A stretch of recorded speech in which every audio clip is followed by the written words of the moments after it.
శివ అన్న మాటకు అర్థం ఏమిటంటే పొరపాటున కూడా ఎన్నడూ అమంగళం చెయ్యనివాడు. ఎప్పుడు మంగళం చెయ్యడం వినా అమంగళం చెయ్యడం అన్నది ఆయనకి తెలియనే తెలియదు. అసలు ఆయనకి తెలియని మాట ఏమైనా ఉంటే అమంగళం చేయడం ఒకటి. ఎక్కడైనా శుభము జరిగినది, ఎక్కడైనా మంగళము జరిగినది, ఉపకారము జరిగినది, అది శివానుగ్రహం. అటువంటి శివుడు నిరంతర కళ్యాణ కారకుడు. ఆయన చెయ్యలేనిదేం లేదు. ఆయన, నేను మీతో తరచుగా అస్తమానం మనవి చేస్తున్నాను, ఆయన ప్రధానముగా 3 చేస్తూ ఉంటాడు. ఒకటి, సమస్త భూతములకు నిద్రాకాలిక సుఖాన్ని ఇస్తాడు. అది లేదనుకోండి ప్రాణులు నిలబడవు.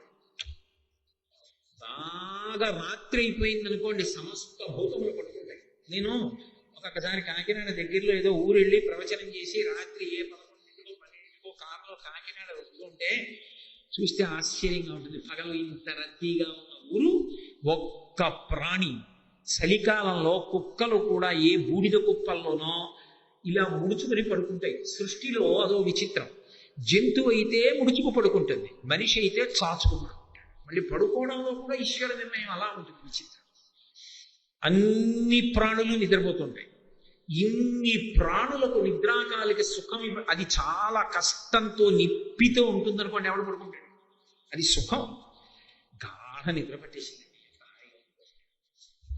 అంత సుఖాన్ని ఇచ్చి ఆ నిద్రలో మళ్ళీ ఇంద్రియములకు కలిగినటువంటి బడలికనంతటినీ తీర్చేసి లోపలికి వెళ్ళిపోయినటువంటి మలినాన్నంతటినీ పక్కకి తొలగించేస్తున్నాడు.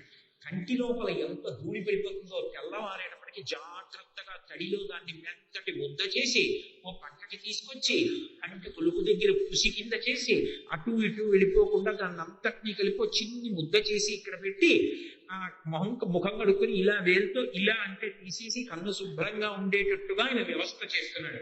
తెల్లవారేటప్పటికీ మళ్ళీ ఓపిక వస్తుంది. సమస్త ప్రాణులకు ఆయన నిద్రని ఇవ్వలేదనుకోండి, 2వ రోజు అన్నం తినడం. వ్యాపారం చేసేవాడు మొట్టమొదటి ఏం చేస్తాడంటే, తాను దాచుకున్నదో తన దగ్గర ఉన్నదో ఏదో ఒకటి తీసి పెట్టుబడిగా పెట్టి వ్యాపారం మొదలు పెడతాడు. తర్వాత తాను 100 రూపాయలతో మొదలుపెట్టింది 100 కోట్లుగా మార్చుకుంటాడు తన సమర్థత చేత. అలా మొట్టమొదట పెట్టుబడి భగవంతుడిని చేరడానికి ఏది? భగవంతుడు ఇచ్చినది ఏది ఉందో అదే, ఇదే మొదటి పెట్టుబడి. దీన్ని తీసుకొచ్చి కూర్చోబెట్టి కాసేపు మాట్లాడు, దీన్ని తీసుకొచ్చి కాసేపు కూర్చోబెట్టి విను, కాసేపు ఆదిత్య హృదయం చదువు, కాసేపు గుళ్ళో తిరుగు అని దీనితో మొదలు పెట్టాలి. కాబట్టి ఇది లేదు. ఎలా? అసలు సాధనం లేకుండా ఎలా చేస్తారు? కాబట్టి ఇప్పుడు సృష్టికర్తగా సాధనములు ఇస్తున్న వాడెవరో ఆయన బ్రహ్మ. ఆయన మహోపకారం చేస్తున్నాడా లేదా? అక్కడే ఓ చమత్కారంగా ఉంది. అసలు లోకంలో బ్రహ్మగారికి పూజ ఎందుకు చెయ్యరంటే ఓ గడుసుతనం చేత చేయరు. ఆయన చేసేది చేసేసాడుగా, ఇచ్చేసాడుగా ఈ శరీరం. ఇక మళ్ళీ తర్వాత శరీరం ఇవ్వడం దేన్ని ఆధారం చేసుకుని? చేసిన కర్మలను ఆధారం చేసుకుని. కాబట్టి ఇచ్చేది ఇచ్చేసాడు కాబట్టి ఇంక నిలబెట్టేవాడు జ్ఞానం ఇచ్చేవాడిని పట్టుకుంటే చాలు. అందుకని బ్రహ్మపూజ అన్నదాన్ని లోకంలో గడుసుతనంతో వదిలిపెట్టారు రకంగా. మళ్ళీ ఇచ్చినప్పుడు నా కర్మల్ని ఫలితాలని వాటిని కదా అంచనా వేస్తాడు. కాబట్టి ప్రస్తుతానికి నేను మిగిలిన వాళ్ళని పట్టుకుంటాను. అదొక గొప్ప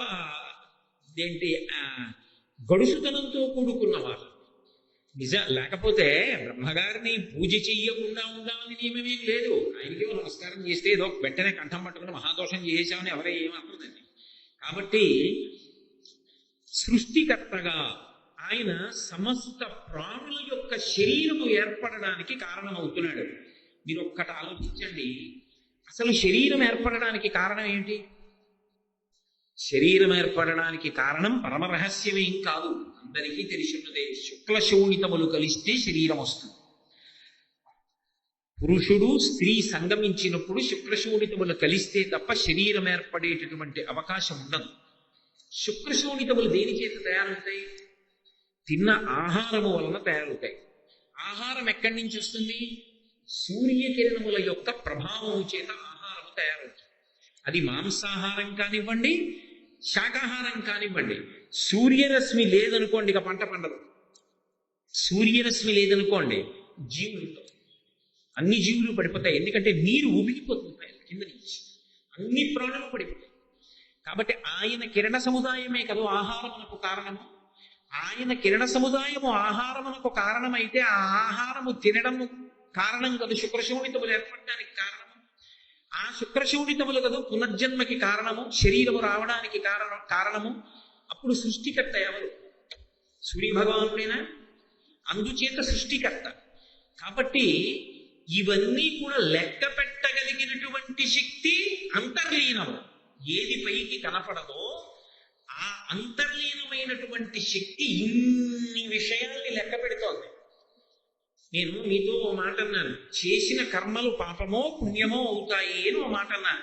దేవి భాగవతం చేస్తూ వ్యాస భగవానుడు ఒక మాట అంటాడు, కాలోహి బలవాన్ కర్త సతతం సుఖ దుఃఖయో నరాణం పరతంత్రాణం పుణ్య పాపానుయోగత అంటాడు.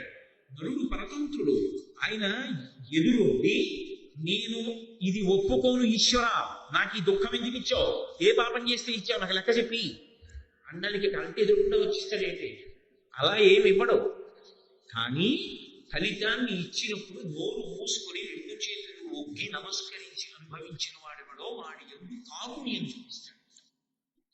కష్టపడుతూ కూడా స్వామి ఇది నీ ప్రసాదమే, నువ్వు ఏదిస్తే అదే నాకు అనుగ్రహము, నేను సేవింపగ నామదలుకోవడమని నిత్యోత్సవం వల్వని జనమాతృండనని సంసార మోహము పైకొనని జ్ఞానము కల్గని గ్రహగతులు కుద్దింపని మీరు వచ్చిన రాణి అవి నాకు భూషణములే శ్రీకాళహస్తీశ్వర. లోకులు నంగని మెచ్చని ఎలుగని లోలోన నిందించని చీకాకున్మడని మహాత్ముడనని జేలొగ్గని మూకీభావమునం తిట్టని త్రోయని నీ కారుణ్యము కలిగి ఉండినను అంతే చాలు. ఇవాళ పొగుడుతారు, రేప రాళ్ళేయచ్చు. అయినా ఈశ్వర నాకు కావలసింది ఇవన్నీ కాదు, నీ అనుగ్రహం నాకు కావాలి అని నిలబడిపోయి కష్టమైన సుఖమైన ఆయన ప్రసాదమే అని అనుభవించగలిగినటువంటి వాడు ఎవడున్నాడో వాడు పరమభక్తుడు. వాడు ఏడిస్తే ఎవరికి చెప్పి ఏడుస్తాడు? అందులో ఎవరు కష్టపెట్టాడో వాడికే వెళ్ళి నమస్కారం పెట్టి పటికి బెల్లం నైవేద్యం పెట్టారనుకోండి, వాడికి ఎంత సిగ్గుగా ఉంటుంది. నేను ఈ మాట అనడం కన్నా మీకు లౌకికంగా ఒక ఉదాహరణ చెప్తే మీకు అర్థం. నేను ఆఫీస్కి వెళ్లే ముందు పెన్ను వెతుక్కుని పెన్ను కనపడలేదు, దుర్మార్గురావా ఎప్పుడు నువ్వే తీసేస్తావు అని నా కూతురు దగ్గరికి వెళ్ళి ఎక్కడ పెట్టావు పెన్ను? నేను నాన్నగారండి నేను నిజంగా తీయలేదు నాన్నగారండి, పెన్ను నాకు తెలియదు నాన్నగారండి, నా పెద్దతోనే రాసుకుంటున్నానండి అంది. నాకు తెలుసు మంచి పెన్ను కనపడితే తీసేస్తావు, నువ్వే రాసుకుంటావు, ఎక్కడో పెట్టేశావు, ఆఫీస్కి వెళ్ళే ముందు పెన్ను లేదు, ఎంత సైన్గా ఉంటుంది అని నేను దాన్ని 2 చెంపకాయలు కొట్టాను. కొట్టేసి కోపం వచ్చి విసుక్కుంటూ కిందకి వెళ్ళిపోయాను. వెళ్ళిపోయిన తర్వాత అది ఇంత ముఖం చేసుకుని పరిగెత్తుకుంటూ మెట్లు దిగొచ్చి, నాన్నగారండి నాన్నగారండి మీ పెన్ను మీరు ఇప్పటిదాకా చదివిన పుస్తకంలో పెట్టారు నాన్నగారండి, మీరు వెళ్ళిపోయాక పైకి కనపడితే తీసుకొచ్చారని పట్టుకొచ్చి ఇచ్చి, నాన్నగారండి కాదా అంది. నేను మనసులో ఎంత కుపితుడిని అయిపోతాను. అయ్యో పిచ్చి తల్లిని ఎన్ని మాటలన్నా కొట్టాని, అది ఇంత ముఖం చేసుకుని నన్ను అనవసరంగా కొట్టారని ఓ మాట అనలేదు. నాన్నగారండి మీరు చదువుకున్న పుస్తకంలో ఉంది పెన్ను అని పరిగెత్తుకొచ్చి పిచ్చి తల్లి ఇచ్చి, నాన్నగారండి టాటా అండి. సాయంకాలం వచ్చేటప్పుడు గుర్తు పెట్టుకుని దానికి ఇష్టమని కాజాలు పట్టుకొస్తాను. సామాన్యమైన తండ్రిని నేనే దాన్ని కొట్టినా కూడా పెన్ను పట్టుకొచ్చి నాకు ఇస్తే మురిసిపోయి కాజాలు పట్టుకొస్తే నే చేసిన కర్మకి నాకు ఫలితాన్ని ఇచ్చినా కూడా, స్వామి నువ్వేం చేశావు, నే చేసిన కర్మకి నాకు ఫలితం ఇచ్చావని చేతులుగ్గిన వాడిని చూసి ఈశ్వరుడు ఎంత బాధపడిపోతాడప్ప, నీకు ఇంక ఇలా ఇబ్బంది పెట్టనురా, ఏదో నువ్వు అనుభవించేట్టు చాలా తక్కువ ఇస్తాను కదా ఇక బాధ పెట్టనంటాడు. అక్కడి నుంచి ఇంక నిన్ను నమ్మడం ఎందుకు, నీకు కొబ్బరికాయ కొట్టడం ఎందుకు, నీ గుడికి రావడం ఎందుకు అంటే అదో పాపం కూడా. కాబట్టి చేసిన కర్మలన్నిటినీ చూస్తూ ఉండాలి. అదేం మాటలు కాదు, అందరూ చేసిన కర్మల్ని చూడాలి. కర్మకి సాక్షి ఎవరు? ప్రధానుడు సూర్యుడే. అందుకే కర్మ సాక్షి అంటారు.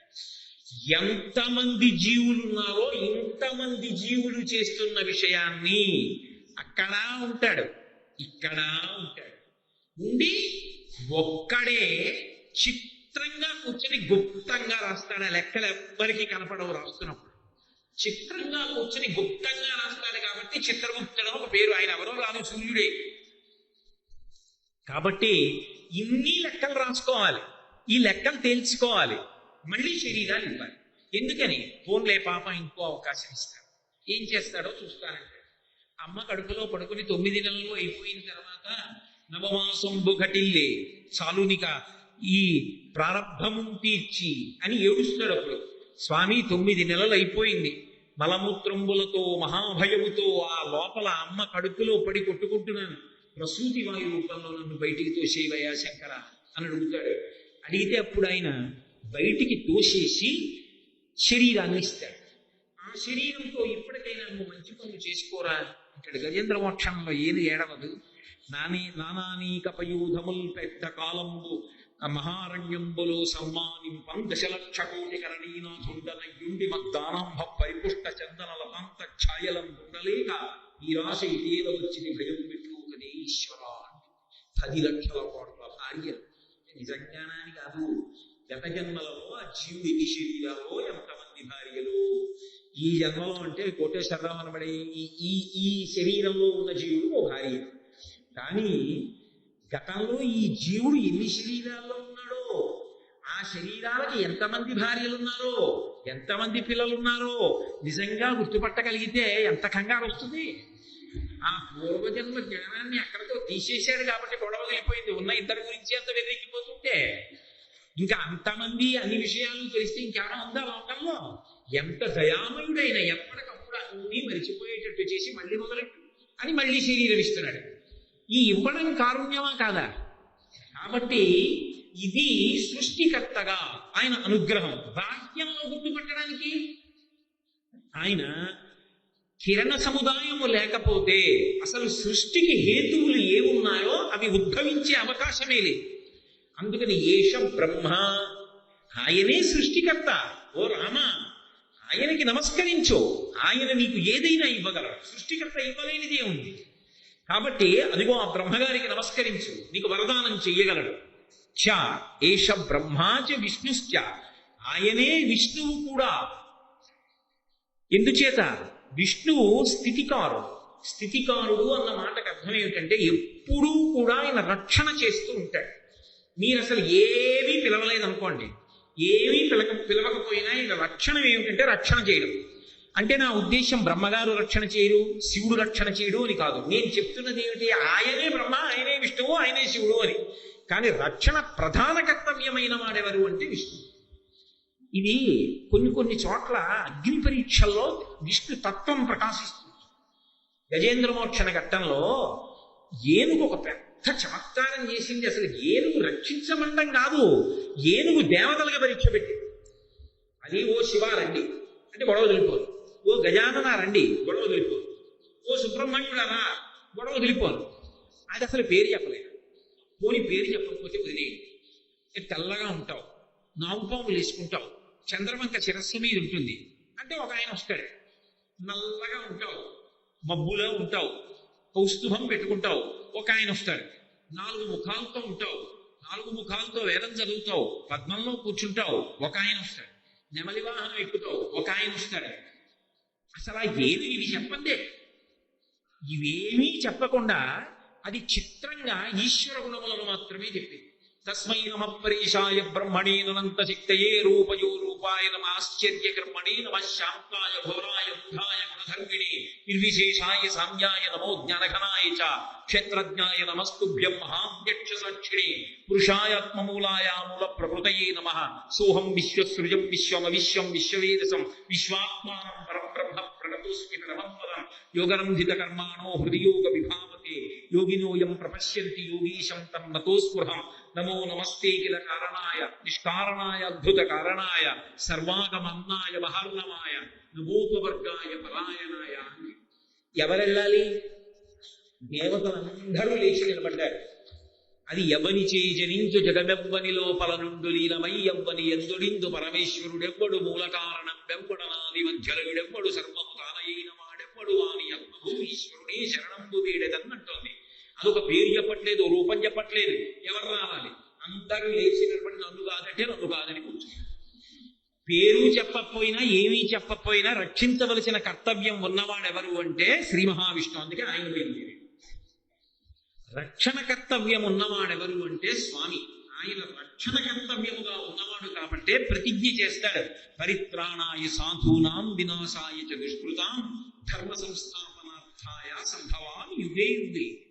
పరమ భాగవతోత్తములైనటువంటి వారిని రక్షించడం కోసం, ధర్మ వ్యతిరిక్తంగా ప్రవర్తించేటటువంటి వారిని తుదముట్టించడం కోసం, ధర్మ సంస్థాపన చెయ్యడం కోసం నేను ప్రతి యుగంలోనూ శరీరాన్ని స్వీకరించి అవతారంగా ఈ భూమండలం మీదకి వస్తున్నాను అంటాడు.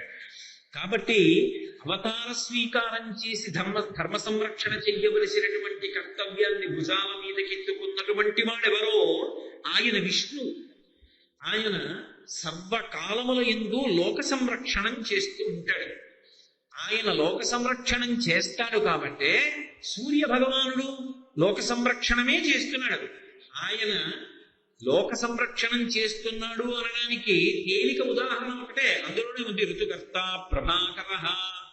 ఆయన చుట్టూ తిరుగుతూ తన చుట్టూ తాను తిరుగుతూ ఉంటుంది భూమి. అలా తిరుగుతుంది కాబట్టి ఋతువులు వస్తున్నాయి.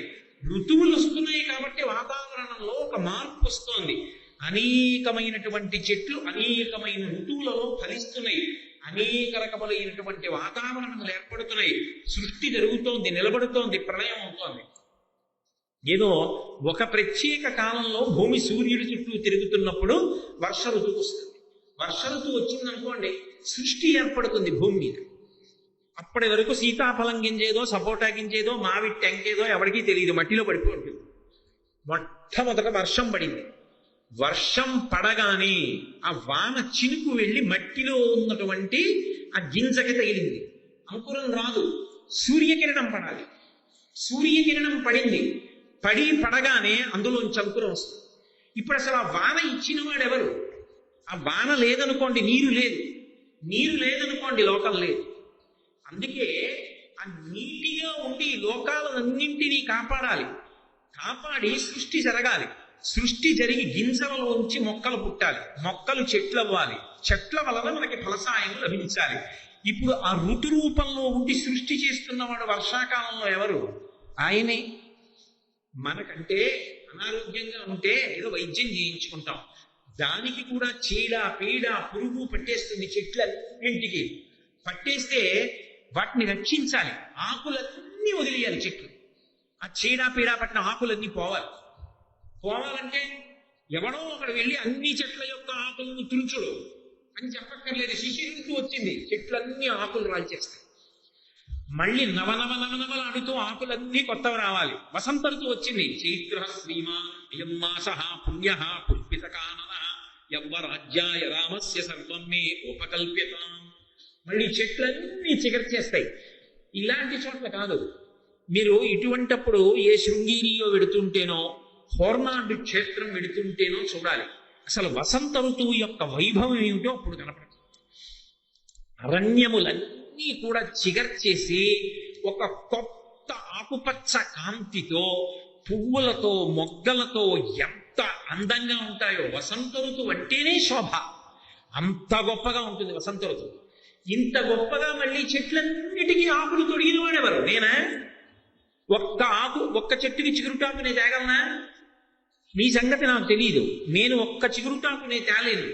కానీ ఇన్ని చెట్లని చిగురింపజేసిన వాడెవరు? ఆయు ప్రమాణాన్ని నిర్ణయించి ఊపిరులు లెక్క పెడుతున్న వాడెవరు? వాడు స్థితికర్త. నేను భక్తితో ఉన్నాననుకోండి, వెంటనే నా వాసనా బలాన్ని చేయించుకుని నన్ను ఇంకొంచెం అభ్యుదయ మార్గంలో నడుపుతున్న వాడెవరు? శ్రీ మహావిష్ణువు. అన్నిటికన్నా ఆయన చేసేటటువంటి మహోపకారం ఇంకోటి.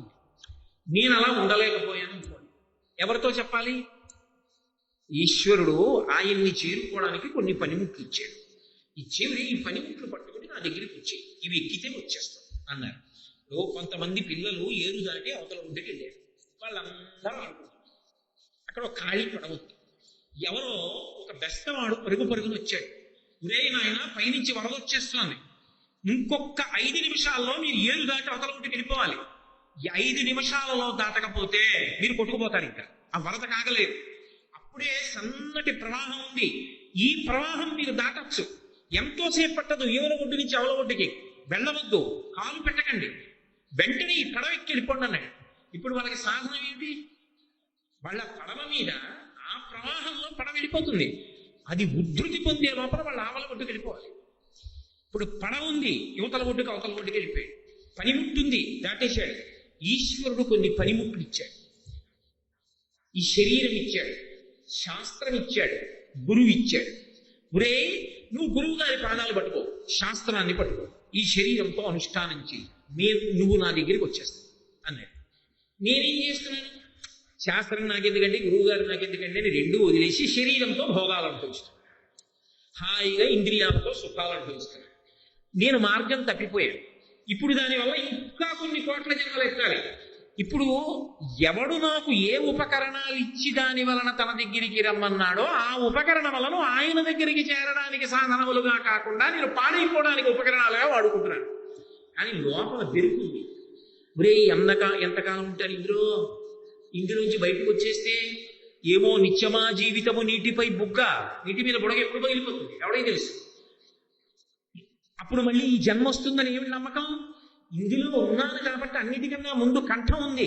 కంఠం ఉంది కాబట్టి మాట మాట్లాడగలను, మాట ఉంది కాబట్టి భగవన్నామం చెప్పగలను. 84 లక్షల జీవరాశులలో ఇంకొక శరీరంలోకి వెళ్ళిపోయానా ఇక రామనామం చెప్పలేను, ఇక శివనామం చెప్పలేను. ఇందులో ఉన్నాను కాబట్టి భగవన్నామం చెప్పగలను. భగవన్నామం ఒక్కటి చాలు తరించిపోవడానికి. అరుణకు విభీషణన కద్రిజకుం తిరుమంత్రనాథమై కరికి నహల్యకుం ద్రుపదకంజకు నర్తి హరించు చుట్టమై బరగిన ఎట్టి నీ పతిత పావన నామము నాదు జిహ్వపై నిరంతరము నటింపచేయుమి కదా శరధి కరుణాపయోనిధి అంటారు గోపరాజు గారు. నేను నామం చెప్పగలిగితే ఇంకే ఇప్పటికి ఎంత నామం చెప్పాలి? కానీ అక్కర్లేని మాటలు మాట్లాడమనండి. పైసా పెట్టుబడి లేదుగా, ఎదుటివాడిని కూర్చోబెట్టుకుని ఎన్ని అక్కర్లేని మాటలు. భగవంతుడి గురించి మాట్లాడమనండి, నాకేమొచ్చండి అంటే. రామనామం చెప్పరా అంటే నాబోటి గారు చెప్తాడా? చెప్పడు. కానీ నేను చెప్పట్లేదు అనుకోండి, నేను ఇంద్రియాలని సరిగా వాడుకోవట్లేదు అనుకోండి, భగవన్నామ వైభవం తెలిసది గొప్పదని. కవి పుష్పంబగు అద్వి మంచగు ఆకూపారం భూమిస్థలంబగు శత్రుండతిమిత్రుడు విషము దివ్యాహారమన్నగా అవనీమండలి లోపలం శివ శివేచ్ఛాభాషణోల్లాసకిన్ శివ నీ నామము సర్వవస్యకరము శ్రీకాళహస్తీశ్వర. కానీ పలుకుతున్నది లేదే. ఇప్పుడు నేను ఎవరికి చెప్పాలి?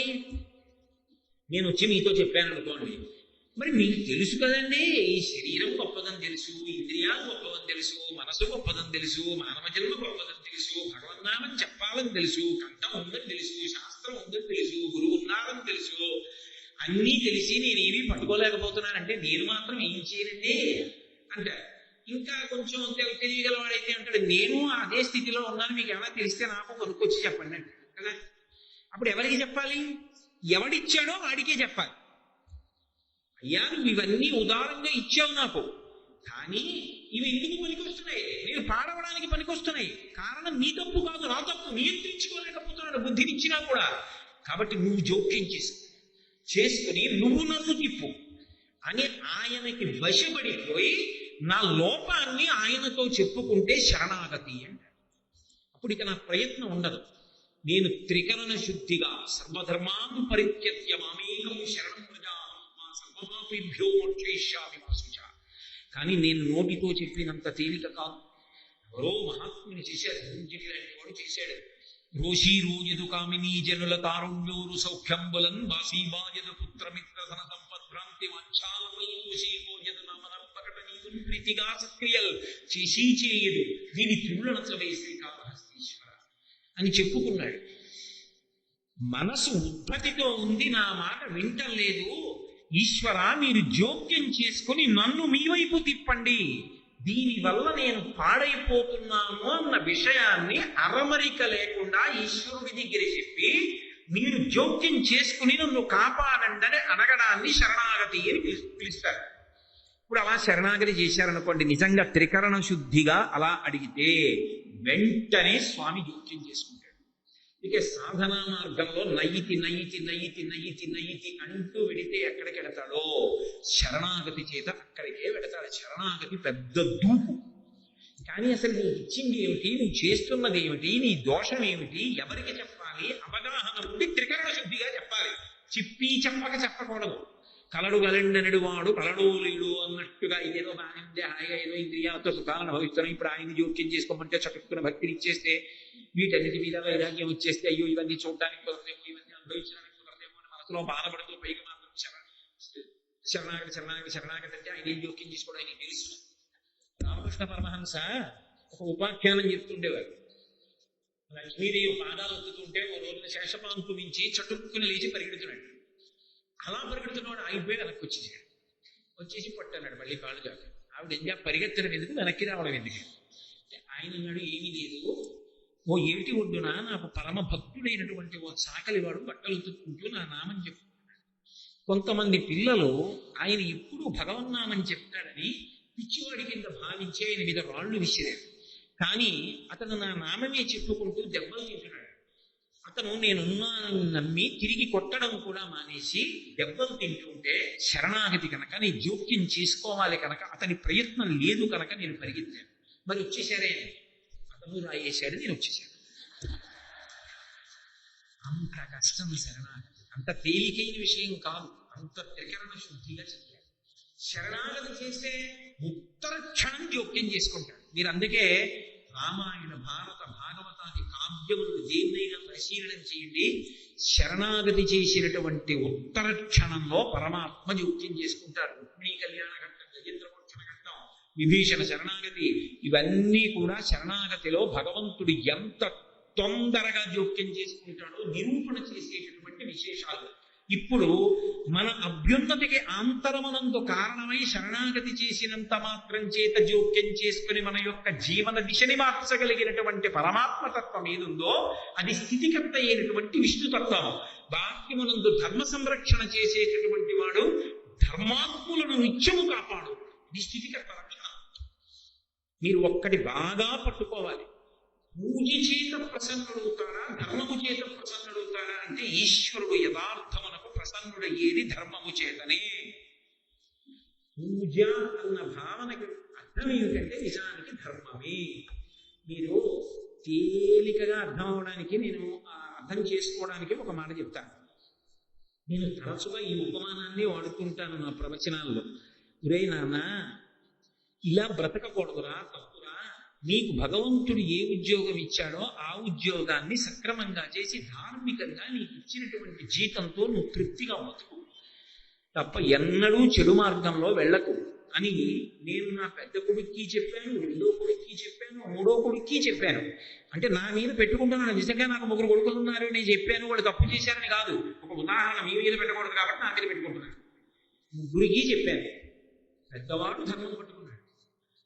వాడు ఇలా సంతకం పెడితే ₹1,00,000 పుచ్చుకోగలిగిన వాడు ధార్మికంగానే సంతకం పెట్టాడు తప్ప వాడు ఎప్పుడు రూపాయి కోసం ఆశపడి. వాడికి ఈశ్వరుడు ఏదిచ్చాడో దానితో తృప్తిగా బతికాడు. 2వ వాడు అలాగే బతికాడు. 3వ వాడు ఇలా సంతకం పెట్టాలంటే ఇలా చూసి ఇలా చెయ్యి పెట్టి, కింద నుంచి మీకు కనబడుతోందో లేదు, ఇలా చెయ్యి పెట్టి పుచ్చుకుని కోట్లు సంపాదించి సంతకాలు పెడుతుంటాడు. నాకు షష్ఠి పూర్తి. పెద్దవాడు చిటికిన వేలంత అంచున్న పంచె తెచ్చాడు. 2వ వాడు 2 వేళ్ల అంచున్న పంచె తెచ్చాడు. 3వ వాడు గండభేరుండ అంచు పంచె తెచ్చాడు. నేను ఎవరి ఇచ్చిన పంచె కట్టుకోవడానికి ఇష్టపడతాను. వాడికి ఎన్ని మాటలు చెప్పానోనే ఇలా బ్రతకద్దని. ఎందుకు ఆ సంపాదన, నాకు ఈ పంచె ఎందుకు ఏడవనా? నేను చెప్పినట్టు బ్రతుకుతాడు పెద్దవాడు, 2వ వాడు. పీటల మీద 2 పంచెలే కట్టుకుంటాడు. ఇది నేను కట్టుకోనండి. ఎక్కడ ధర్మం ఉన్నదో అక్కడ ఈశ్వరుడికి ప్రీతి ఉంది. నువ్వేమిటన్నది ఆయనకు అనవసరం. నువ్వు ధర్మం పట్టుకున్నావా అన్నది కావాలి. వటుర్వా గీహీవా ఎదిరివి జటీవా తదితరో నరోవా యక్కశ్చిద్భవతు భవకింతేన భవతి యదీయం మృత్పత్రం యది భవదీనం పశుపతే తదీయస్త్వం సింహో భవసి భవభావంచ వహసి. నువ్వు ఆయన చెప్పినట్టు బ్రతుకుతున్నావా చెప్పు. అలా బ్రతికినది ధర్మం. అలా చెప్పినట్టు బ్రతకవు. ఆయనకెందుకు ఆ రొట్ట అంత? ఆయన సృష్టిలోది కాదు ఆ రొట్ట. గభీరే కాసారే విశితి విజనే ఘోరవిపినే విశాలే శైలేచ భ్రమతి కుసుమార్థం జలమతి సమర్పి చేతస్సరసిజముమానాదభవతే సుఖేనామస్తాతుం జనైహ న జానాతి కిమహో. శంకరుడు నిలదీసి ప్రశ్నించారు శివానంద లహరి. కాబట్టి ధర్మం పట్టుకున్నవాడెవడో వాడి వెంట పరిగెడుతూ ఉంటాడు. ధర్మ వ్యతిరేకి ఎవడో వాడి పీచ మణుస్తూ ఉంటాడు. ఆయన ప్రధాన కర్తవ్యం ధర్మాన్ని నిలబెట్టడమే. ఆయనకి ధర్మానురక్తి. ఎవడు ధర్మాత్ముడో వాడి అడగక్కర్లేదు, వాడు నా కొరకు రక్షింపవలయువాడు అన్నాడు భాగవతంలో. వాణ్ణి నేను ఎందుకు రక్షిస్తానో తెలుసా? వాణ్ణి రక్షించకపోతే అసలు నేనున్నానని లోకం నమ్మదు. వాడే అలా అయిపోయాడు, ఇంకా వాడెక్కడున్నాడు రా భగవంతుడు అంటుంది. వాణ్ణి నేను రక్షిస్తున్నది వాడి కోసం కాదు, ధర్మాత్ముడిని రక్షించడం నేను ఉన్నానని లోకానికి నమ్మకం కలగడం కోసం అన్నాడు. అంత పెద్ద మాట అన్నాడు. కాబట్టి ధర్మము చాలా గొప్పది. అటువంటి ధర్మాన్ని పట్టుకున్న వాడిని కాపాడాలి. ధర్మమునందు మిగిలిన వారికి అనురక్తి కల్పించాలి. అసలు ధర్మం ఎందుకు చెప్పడానికి వేదం ఇవ్వాలి. వేదం వినా నిజానికి ధర్మం ఏది చెప్పడానికి ఎవరికి అధికారం లేదు. మొదటి ప్రమాణము వేదం ఒక్కటే, రెండవది స్మృతి, మూడవది శిష్టాచారము, నాలుగవది అంతరాత్మ ప్రబోధము. ఏది నాలుగు ఇంక కుదరకపోతే అంతరాత్మ ప్రబోధం. శృతి, స్మృతి, పురాణము, శిష్టాచారము, అంతరాత్మ ప్రబోధము, ఈ 5 ప్రమాణవాక్యములు. అందులో ప్రధాన ప్రమాణం ఏది అంటే వేదమే. వేదం ఏం చెప్పిందో అదే ధర్మం. తప్ప ధర్మాన్ని చెప్పడానికి ఎవరికి వ్యక్తులకు అధికారం ఉండదు. వ్యక్తులకు అధికారం ఇచ్చారనుకోండి రాగద్వేషముల చేత నిర్ణయిస్తారు ధర్మాన్ని. అందుకే ధర్మ నిర్ణయం ఎవరికి ఇచ్చారంటే వేదానికి అధికారం, అది భగవత్ప్రోక్తం కాబట్టి. అటువంటి ధర్మం చెప్పడం, ధర్మాన్ని నిలబెట్టడం, ధర్మాన్ని కాపాడడం, ధర్మ వ్యతిరేకుల్ని మట్టు పెట్టడం, ధర్మమునందు అనురక్తి కల్పించడం, అటువంటి ధర్మాన్ని లోకంలో బోధ చెయ్యడానికి కారణజన్ములైనటువంటి వారు జన్మించేటట్టుగా చూడడం, వారికి జీవితంలో ఏమీ లేకుండా కేవలం ధర్మ ప్రబోధం ఒక్కటే వాళ్ళ జీవితాలుగా లోకంలో ఉండడం ఆ స్వామి యొక్క అనుగ్రహ విశేషం. కాబట్టి అలా ఉండి ధర్మాన్ని కాపాడుతున్న వాడెవరు? ఆయనే. ఏష నీకు ఎన్ని సందర్భాల్లో కనపడుతుంది. అందుకే యుద్ధం అంతా అయిపోయిన తర్వాత రథాన్ని తీసుకెళ్లి ఒక నదీ తీరంలో విడిది చేయించాడు. విడిది చేయించి అర్జునుడిని పిలిచి, అర్జున నువ్వు దిగిపోయి వెళ్ళిపోయేటప్పుడు ఏమైనా క్షయమానలు, నేరాలు, కత్తులు, కఠారులు ఇలాంటివి ఏమైనా లోపల ఉంటే నీ సామాను మళ్ళీ మర్చిపోయాను కృష్ణ అని అనకుండా అన్నీ తీసుకుని వెళ్ళిపో. అన్నీ పట్టుకుని వెళ్ళి అదిగో దూరంగా నించో. ఏమో చెప్పాడు, అన్నీ మూట కట్టుకుని తీసుకుని జాగ్రత్తగా రథం దూరంగా వెళ్ళి నిలబడి చూస్తున్నాడు. ఇంటికి వెళ్ళిపోమన్నాడు. పతాకం అంతా చూశాడు. ఓ స్వామి హనుమ, మీరు కూడా బయలుదేరండి, ఇంకా కార్యం పూర్తయిపోయింది, ఆకాశంలోకి వెళ్ళిపోండి అన్నారు. హనుమ కూడా వెళ్ళిపోయాడు. కృష్ణ భగవానుడు రథంలోంచి ఒక్క దూకేశాడు. ఆయన దూకేశాడంటే రథం భగ్గున కాలిపోయింది. అర్జునుడు తెల్లబోయి అడిగాడు, కృష్ణ అదేంటి రథం అలా కాలిపోయింది? ఇప్పుడు కాలిపోవడమే. భీష్మాచార్యుల వారు, ద్రోణాచార్యుల వారు, కృపాచార్యుల వారు, కర్ణులు ఇంతమంది వేసిన అస్త్రముల యొక్క శక్తికి ఈ రథం ఎప్పుడో తగలబడిపోయింది. లోపల నువ్వు ఉన్నావని ఆ రథం కాలిపోకుండా ఆపాను, కానీ అస్త్రమర్యాద నన్ను అలా ఇక ఉంచడం కుదరదు. కార్యం పూర్తయిపోయింది, కురుక్షేత్రం అయిపోయింది, నువ్వు గెలిచేసావు, కాబట్టి నిన్ను దూరంగా వెళ్ళిపోమ్మని, నీ సామాను పట్టి వెళ్ళిపోమ్మని హనుమని కూడా పంపించేసి ఇప్పుడు నువ్వు అగ్నికి దహించుకు పొమ్మని దానికి అనుమతినిచ్చి దూకేశాను. కాలిపోయింది అర్జున. ఆయన అనుగ్రహించకపోయి ఉంటే అది ధర్మ సంరక్షణ. ఎంత పూజ చేస్తే అర్జునుడిని కాపాడాడని అడగండి, ఎంత ధర్మం పట్టుకుంటే కాపాడాడని అడగండి. ఈ జాతి గొప్పతనం అంతా ఏమిటి అంటే ధర్మమే. అసలు సమస్త వాంగ్మయం యొక్క ప్రయోజనం, అన్ని ప్రబోధాల యొక్క ప్రయోజనం ధర్మం ఒక్కటే. ధర్మాన్ని పట్టుకోండి, ధర్మాన్ని పట్టుకోండి, ధర్మాన్ని పట్టుకోండి. ఇది చెప్పడం కోసమే ఇన్ని ప్రబోధాలు, ఇన్ని పురాణాలు, ఇన్ని కావ్యాలు, ఇన్ని ఇతిహాసాలు ఇన్ని వచ్చాయి. కాబట్టి ఆ ధర్మాన్ని నిలబెట్టేవాడెవరు? ఆ ధర్మాన్ని కాపాడేవాడెవడు? ఆ ధర్మమునకు ఏదైనా ఇబ్బంది కలిగితే తొలగించగలిసిన వాడెవరు? ఆయన జగద్రక్షకుడు, మహానుభావుడు. ఆయన విష్ణు భగవానుడిగా కీర్తింపబడ్డాడు. 2 విష్ణు అంటే వ్యాపకత్వం, అంతటా వ్యాపించి ఉంటాడు. ఇందుగలడందులేడని సందేహము వలదు చెక్కి సర్వోవలతుండెందెందు వెదకి సూచన అందందేగలను దానవక్రని వింటి. భాగవత ప్రవచనం ప్రారంభం చేస్తూ శుక్రాచార్యుల వారు అంటారు, అసలు ఓ పరీక్షిత్తు నీకు విశేషం చెప్తాను చూడు. హరిమయము విశ్వమంతయు, హరి విశ్వమయం, హరిమయము కాని ద్రవ్యము పరమాణువులు వంశపావన వింటే దృశ్యతే శ్రూయతీపివా అంతర్బహిష్య తత్సర్వం వ్యాప్య నారాయణ స్థిత. ఆయన కానిది, ఆయన లేనిది లేదు. వివేకానందుడు రామకృష్ణ పరమహంసని అడిగాడు, అంతటా వాడు ఉన్నాడని చెప్తుంటే వాడెక్కడున్నాడని వాదిస్తున్నాడు ఈ మూర్ఖుడు, వీడిలో కూడా నారాయణుడు ఉన్నాడా అన్నాడు రామకృష్ణ పరమహంస దగ్గరికి వెళ్ళి కోపంగా. వాడిలో లేడనుకుని ఆయన మూర్ఖ నారాయణుడను అన్నాడు రామకృష్ణుడు. చెప్పకూడదు, నారాయణుడు కాకపోలేదు, కాకపోతే మూర్ఖ నారాయణుడు అంతే. అంతటా బ్రహ్మమే. అదిగో ఆ రక్షణ శక్తి ఏదైతే ఉందో అది ఎక్కడి నుంచో రావట్లేదు, ఆయనలోంచే వస్తోంది. ఆ సూర్యుడు కదూ అన్నపాత్రనిచ్చాడు, ఆ సూర్యుడు కదూ ద్రౌపదీదేవిని కాపాడాడు, ఆ సూర్యుడు కదూ ఎన్ని పర్యాయాలు ఎంతమందిని ఎన్నిసార్లు ధర్మ సంబంధమైన విషయములలోనూ రక్షణ చేశాడు, గురువు అయి నిలబడ్డాడు, వెలుగుల ముద్దయి అంతటా వ్యాప్తి చెందుతున్నాడు. అటువంటి పరమాత్మ విష్ణుతత్వం కాకపోవడం ఏంటి? కాబట్టి ఏష బ్రహ్మాచ విష్ణుశ్చ శివ, ఆయనే శివుడు. శివుడు అంటే మంగళప్రదుడు. శివ అన్న మాటకు అర్థం ఏమిటంటే పొరపాటున కూడా ఎన్నడూ అమంగళం చెయ్యనివాడు. ఎప్పుడు మంగళం చెయ్యడం వినా అమంగళం చెయ్యడం అన్నది ఆయనకి తెలియనే తెలియదు. అసలు ఆయనకి తెలియని మాట ఏమైనా ఉంటే అమంగళం చేయడం ఒకటి. ఎక్కడైనా శుభము జరిగినది, ఎక్కడైనా మంగళము జరిగినది, ఉపకారము జరిగినది, అది శివానుగ్రహం. అటువంటి శివుడు నిరంతర కళ్యాణకారకుడు. ఆయన చెయ్యలేనిదేం లేదు. ఆయన, నేను మీతో తరచుగా అస్తమానం మనవి చేస్తున్నాను, ఆయన ప్రధానముగా 3 చేస్తూ ఉంటాడు. ఒకటి, సమస్త భూతములకు నిద్రాకాలిక సుఖాన్ని ఇస్తాడు. అది లేదనుకోండి ప్రాణులు నిలబడవు. బాగా రాత్రి అయిపోయింది అనుకోండి, సమస్త భూతములు పడుకుంటాయి. నేను ఒక్కొక్కసారి కాకినాడ దగ్గరలో ఏదో ఊరు వెళ్ళి ప్రవచనం చేసి రాత్రి 11 12 కారులో కాకినాడ వస్తుంటే చూస్తే ఆశ్చర్యంగా ఉంటుంది. పగలు ఇంత రద్దీగా ఉన్న ఊరు, ఒక్క ప్రాణి, చలికాలంలో కుక్కలు కూడా ఏ బూడిద కుప్పల్లోనో ఇలా ముడుచుకొని పడుకుంటాయి. సృష్టిలో అదో విచిత్రం. జంతువు అయితే ముడుచుకు పడుకుంటుంది, మనిషి అయితే చాచుకు పడుకుంటాడు. మళ్ళీ పడుకోవడంలో కూడా ఈశ్వర నిర్ణయం అలా ఉంటుంది, విచిత్రం. అన్ని ప్రాణులు నిద్రపోతుంటాయి. ఇన్ని ప్రాణులకు నిద్రాకాలిక సుఖం అది చాలా కష్టంతో నిప్పితో ఉంటుందనుకోండి, ఎవడు పడుకుంటాడు? అది సుఖం. గాఢ నిద్ర పట్టేసింది. అంత సుఖాన్నిచ్చి ఆ నిద్రలో మళ్ళీ ఇంద్రియములకు కలిగినటువంటి బడలికనంతటినీ తీర్చేసి లోపలికి వెళ్ళిపోయినటువంటి మలినాన్నంతటినీ పక్కకి తొలగించేస్తున్నాడు.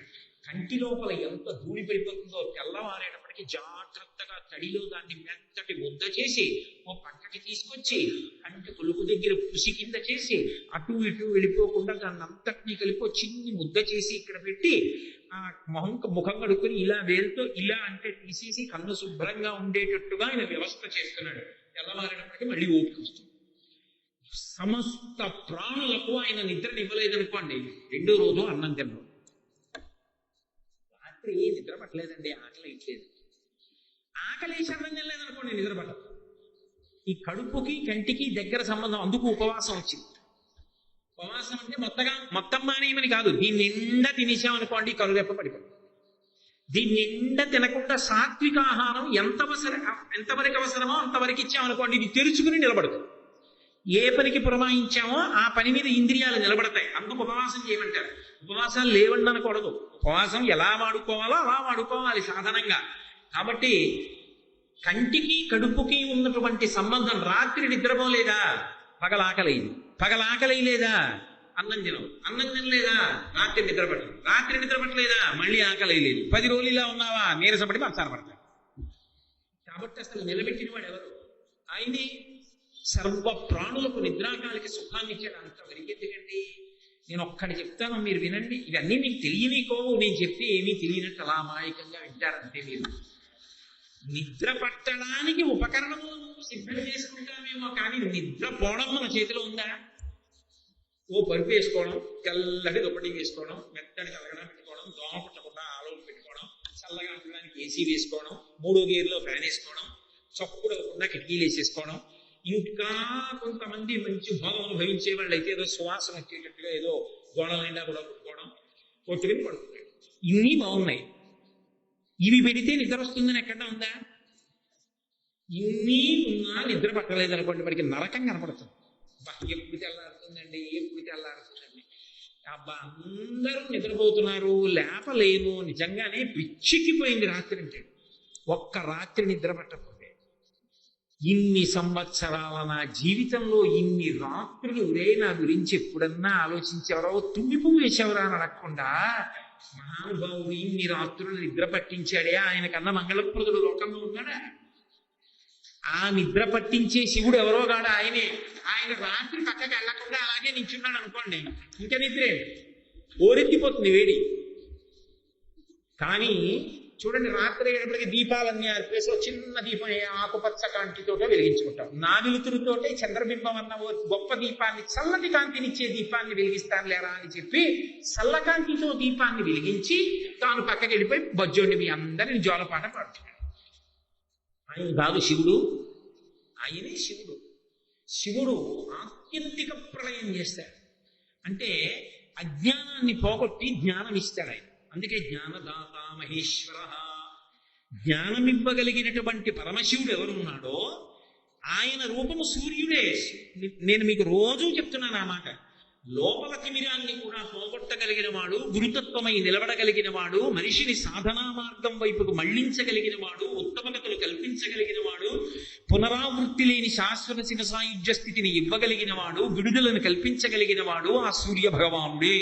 ఎందుకంటే ఆయన త్రిమూర్త్యాత్మక స్వరూపము కనుక. కాబట్టి అటువంటి శివుడు జ్ఞానకారకుడు. అందుకే గురుమండలంలో నిలబడి ఉంటాడు. కాబట్టి సూర్యుడే శివుడు, శివుడే సూర్యుడు. అంతేకాదు శివుడు మహాప్రళయం చేస్తాడు. మహాప్రళయం చేసినప్పుడు ఏం చేస్తాడంటే ఎన్నో అవకాశాలు ఇచ్చాడు, ఎన్నో మాటలు శరీరం ఇస్తాడు, పంపిస్తాడు, శరీరం ఇస్తాడు, పంపిస్తాడు, శరీరం ఇస్తాడు, పంపిస్తాడు. మార్చి అయిపోయిన సెప్టెంబర్, సెప్టెంబర్ అయిపోయిన మార్చి, మార్చి అయిపోయిన సెప్టెంబర్, సెప్టెంబర్ అయిపోయిన మార్చి. ఎన్నిచ్చినా వాడాయి పేసవలేదు. 50 ఏళ్ళు వచ్చాయి. అప్పుడు ఇంకా ప్రభుత్వం ఏం చేస్తుంది? ఒరే నువ్వు పాస్ అయిపోలేదు, మేము చేసేసాను, నీకు మోడరేషన్ ఇచ్చేసాము, 3 మార్కులు వచ్చాయా నీకు, 3 మార్కులకు పాస్ చేసేస్తున్నాం ఏడాది అందనుకోండి. వాడు పాస్ అయిపోయాడు. వాడు అయిపోయాడా? ప్రభుత్వం చేసిందా? ప్రభుత్వం చేసి వాడు భగవంతుడిని పొందలేదు, భగవంతుడే వీళ్ళని పొందేస్తాడు. ఉండిపోయిన వాడు పాపం ఎన్నాళ్ళు తిరుగుతారా ఇలాగా? వచ్చిన వాడికి వెళ్ళిపోవాలని ఉండదండి. సంతోషం ఎన్ని సుఖాలు కల్పించాయి. ఎప్పుడు కాకినాడ వెళ్ళిపోదామా మళ్ళీ అని ఏంటి చేస్తాడు కాకినాడ వెళ్ళిపోయి? అంటే బ్రహ్మరథం పట్టినా మా ఊరు వెళ్ళిపోదాం, మా ఇంటికి వెళ్ళిపోదాం అని ఉంటుందా ఉండదా? పోనీ ఇంటికి వెళ్ళిపోతే ఆఫీస్కి వెళ్తే ఇంటికి వెళ్ళిపోదాం, ఇంటికి వెళ్తే ఆఫీస్కి. ఏమిటో దిక్కుమాలి అదో సరదా. మళ్ళీ వెళ్ళిపోతూ ఉండాలి, ఉన్న చోటికి వెళ్ళిపోతూ ఉండాలి. అది ఎక్కడ అలవాటు, ఇక్కడ అలవాటు. జీవుడికి అలవాటు, ఎక్కడి నుంచి వచ్చాడో అక్కడికి వెళ్ళిపోతూ ఉంటాడు, మళ్ళీ వస్తూ ఉంటాడు, మళ్ళీ పోతూ ఉంటాడు, తిరుగుతూ ఉంటాడు. ఎన్నాళ్ళు తిరుగుతావురా? నీ అంతా నువ్వు ఎలాగో మోక్షం పొందవు, ఎన్ని జన్మలు ఇచ్చినా. దీర్ఘకాలిక విశ్రాంతినిచ్చి మళ్ళీ సృష్టి వరకు నిన్ను నా దగ్గరే పెట్టేసుకుంటున్నానని జీవులు ఆయన్ని పొందకపోతే ఆయనే జీవుల్ని పొందేస్తాడు. తేలిక ఉదాహరణ, నల్లపూసల కింద పడి ఉంటే మైనపు ముద్ద వచ్చి కింద పడింది అనుకోండి, ఆ మైనపు ముద్ద వాటిని అంటించుకుంది, అవి అంటుకోలేదు మైనపు ముద్దకి. అలా జీవులను తాను పొందేస్తాడు శంకరుడు. కారుణ్యం కాదు మహాప్రళయంలో. ఆ మహాప్రళయమునకు మొదటి గుర్తు ఏమిటంటే ఇక సూర్యుడు ఉదయించాడు. సూర్యోదయ సూర్యాస్తమయాల్లో కటిక చీకటి ఏర్పడిపోయి ప్రళయ జలములు పైకి వచ్చేస్తాయి. కాబట్టి మహాప్రళయమునకు సంకేతమైనటువంటి సూర్యోదయ సూర్యాస్తమయాలు ఆగిపోవడం, అసలు ఆ బింబము ప్రకాశాన్ని వదిలిపెట్టేసి పక్కకి వెళ్ళిపోతే ఇక సూర్యుడు లేడు కనుక మహాప్రళయమై. కాబట్టి ఇప్పుడు ఆయన ఎవరు? శివుడా కాదా? ఏష బ్రహ్మాచ విష్ణుశ్చ శివ. అందుకని రామ ఎవరు బ్రహ్మ? ఆయనే. ఎవరు విష్ణువు? ఆయనే. ఎవరు శివుడు? ఆయనే. ఇప్పుడు నువ్వు ఆయనకి చేసే నమస్కారం ఎవరికి? వాళ్ళందరికీ. కాబట్టి ఒక్క నమస్కారానికి అనుగ్రహం కలుగుతుంది. చింతాశోక ప్రశమనం. ఏ చింతాశోకము నిన్ను ఆవరించాయో పోతాయి రామా, చెయ్యి నమస్కారం, నిన్ను అనుగ్రహింపబడతావు. కాబట్టి అగస్త్య మహర్షి సాధికారికంగా చెప్తున్నాడు, ఆ ఆదిత్య వైభవాన్ని ప్రస్తావన చేస్తున్నాడు. మయూర కవి ఒక అద్భుతమైనటువంటి భావాన్ని ఆవిష్కరించాడు. అసలు సూర్యబింబంలో బ్రహ్మగారు ఉన్నారు, సూర్యబింబంలో విష్ణు ఉన్నాడు, సూర్యబింబంలో శివుడు ఉన్నాడు అన్నదానికి ఆయన కొన్ని ఆధారాలు చూపించాడు. చతుర్ముఖ బ్రహ్మగారు సృష్టి యందు మొట్టమొదటి దీన్ని సృష్టిస్తాడు అంటే వర్షాన్ని, నీటిని సృష్టిస్తాడు. నీటిని సృష్టిస్తాడు కాబట్టి ఈ సృష్టి ప్రారంభం అవుతుంది. నీరు లేదనుకోండి అసలు ఏ ప్రాణి కూడా ఉండదు. అందుకే ఆయనకి కూడా ఒక పేరుంది, అపాంపతి అని. నీటికి అంతటికీ కూడా సూర్యుడే అధిదేవత. అందుకే సూర్య భగవానుడే అసలు ఈ సృష్టి ప్రారంభంలో అంత నీటితో నిండిపోయి ఉన్నప్పుడు మొదట సూర్యుడు వస్తాడు. సూర్యుడు వచ్చి నీటిని పీల్చి భూభాగం పైకి తేలేటట్టుగా చేస్తాడు, చేసి సృష్టి ప్రారంభం. అలాగే నీటిని సృష్టించేవాడు కూడా ఆయనే. సముద్రంలో ఉన్న నీటిని లాగి ఆ ఉప్పు తీసేసి మేఘరూపంలో పంపించి చల్లటి నీటిని, తీయటి నీటిని పిలిపించి తన దగ్గరున్నవన్నీ ఇచ్చేసిన తర్వాత వీడు లేచి నాకు కృతజ్ఞత చెప్పలేదని ఏదో నాకు దండేస్తారా, సత్కారం చేస్తారా అని ఎదురు చూడకుండా నాకున్నవి ఇచ్చేశానని పరమ సంతోషంతో తిరిగి వెళ్ళిపోయేటటువంటి మేఘరూపంలో ఉండి నీటిని సృష్టించేవాడు ఆయనే. అందుకే అసలు లోకములు బ్రతుకుతున్నాయి అంటే కారణం ఏది అంటే ఆ నీరు. నీరు లేదనుకోండి లోకము కాదు, ధర్మం కూడా ఉండదు. సంజీవనం సమస్తస్య జగత సలిలాత్మిక భవయిత్యుచ్యతే మూర్తిర్భవస్య పరమాత్మన అంటూ తిరిగ పురాణం. ఆ నీరు ఉంది కాబట్టి ప్రాణులు బతుకుతాయి. వేదం ఒక అద్భుతమైన మాట చెప్తుంది. వెళ్ళిపోతున్న అంటే శరీరము నుండి పైకి ఉద్గమిస్తున్నటువంటి ప్రాణములను మళ్ళీ వెనక్కి తీసుకురాగలిగినటువంటి శక్తి పంచభూతములలో దేనికి ఉంటుంది అంటే ఒక్క నీటికి ఉంటుంది.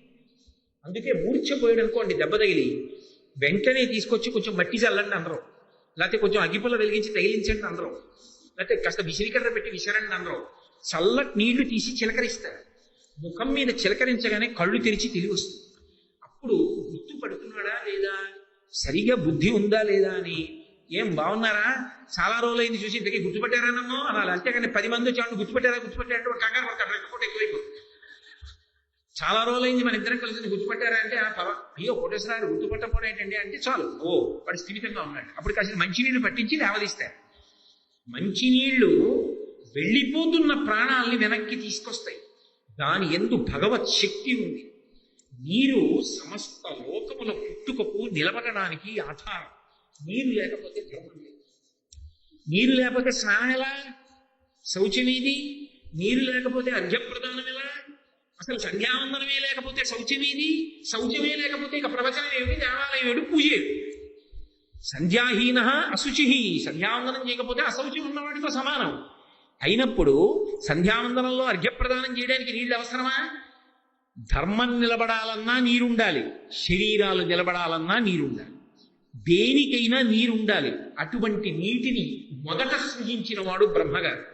ఆ నీటిని సృజించి మనకు అందించేటటువంటి వాడు ప్రతి ఋతువులో సూర్య భగవానుడు.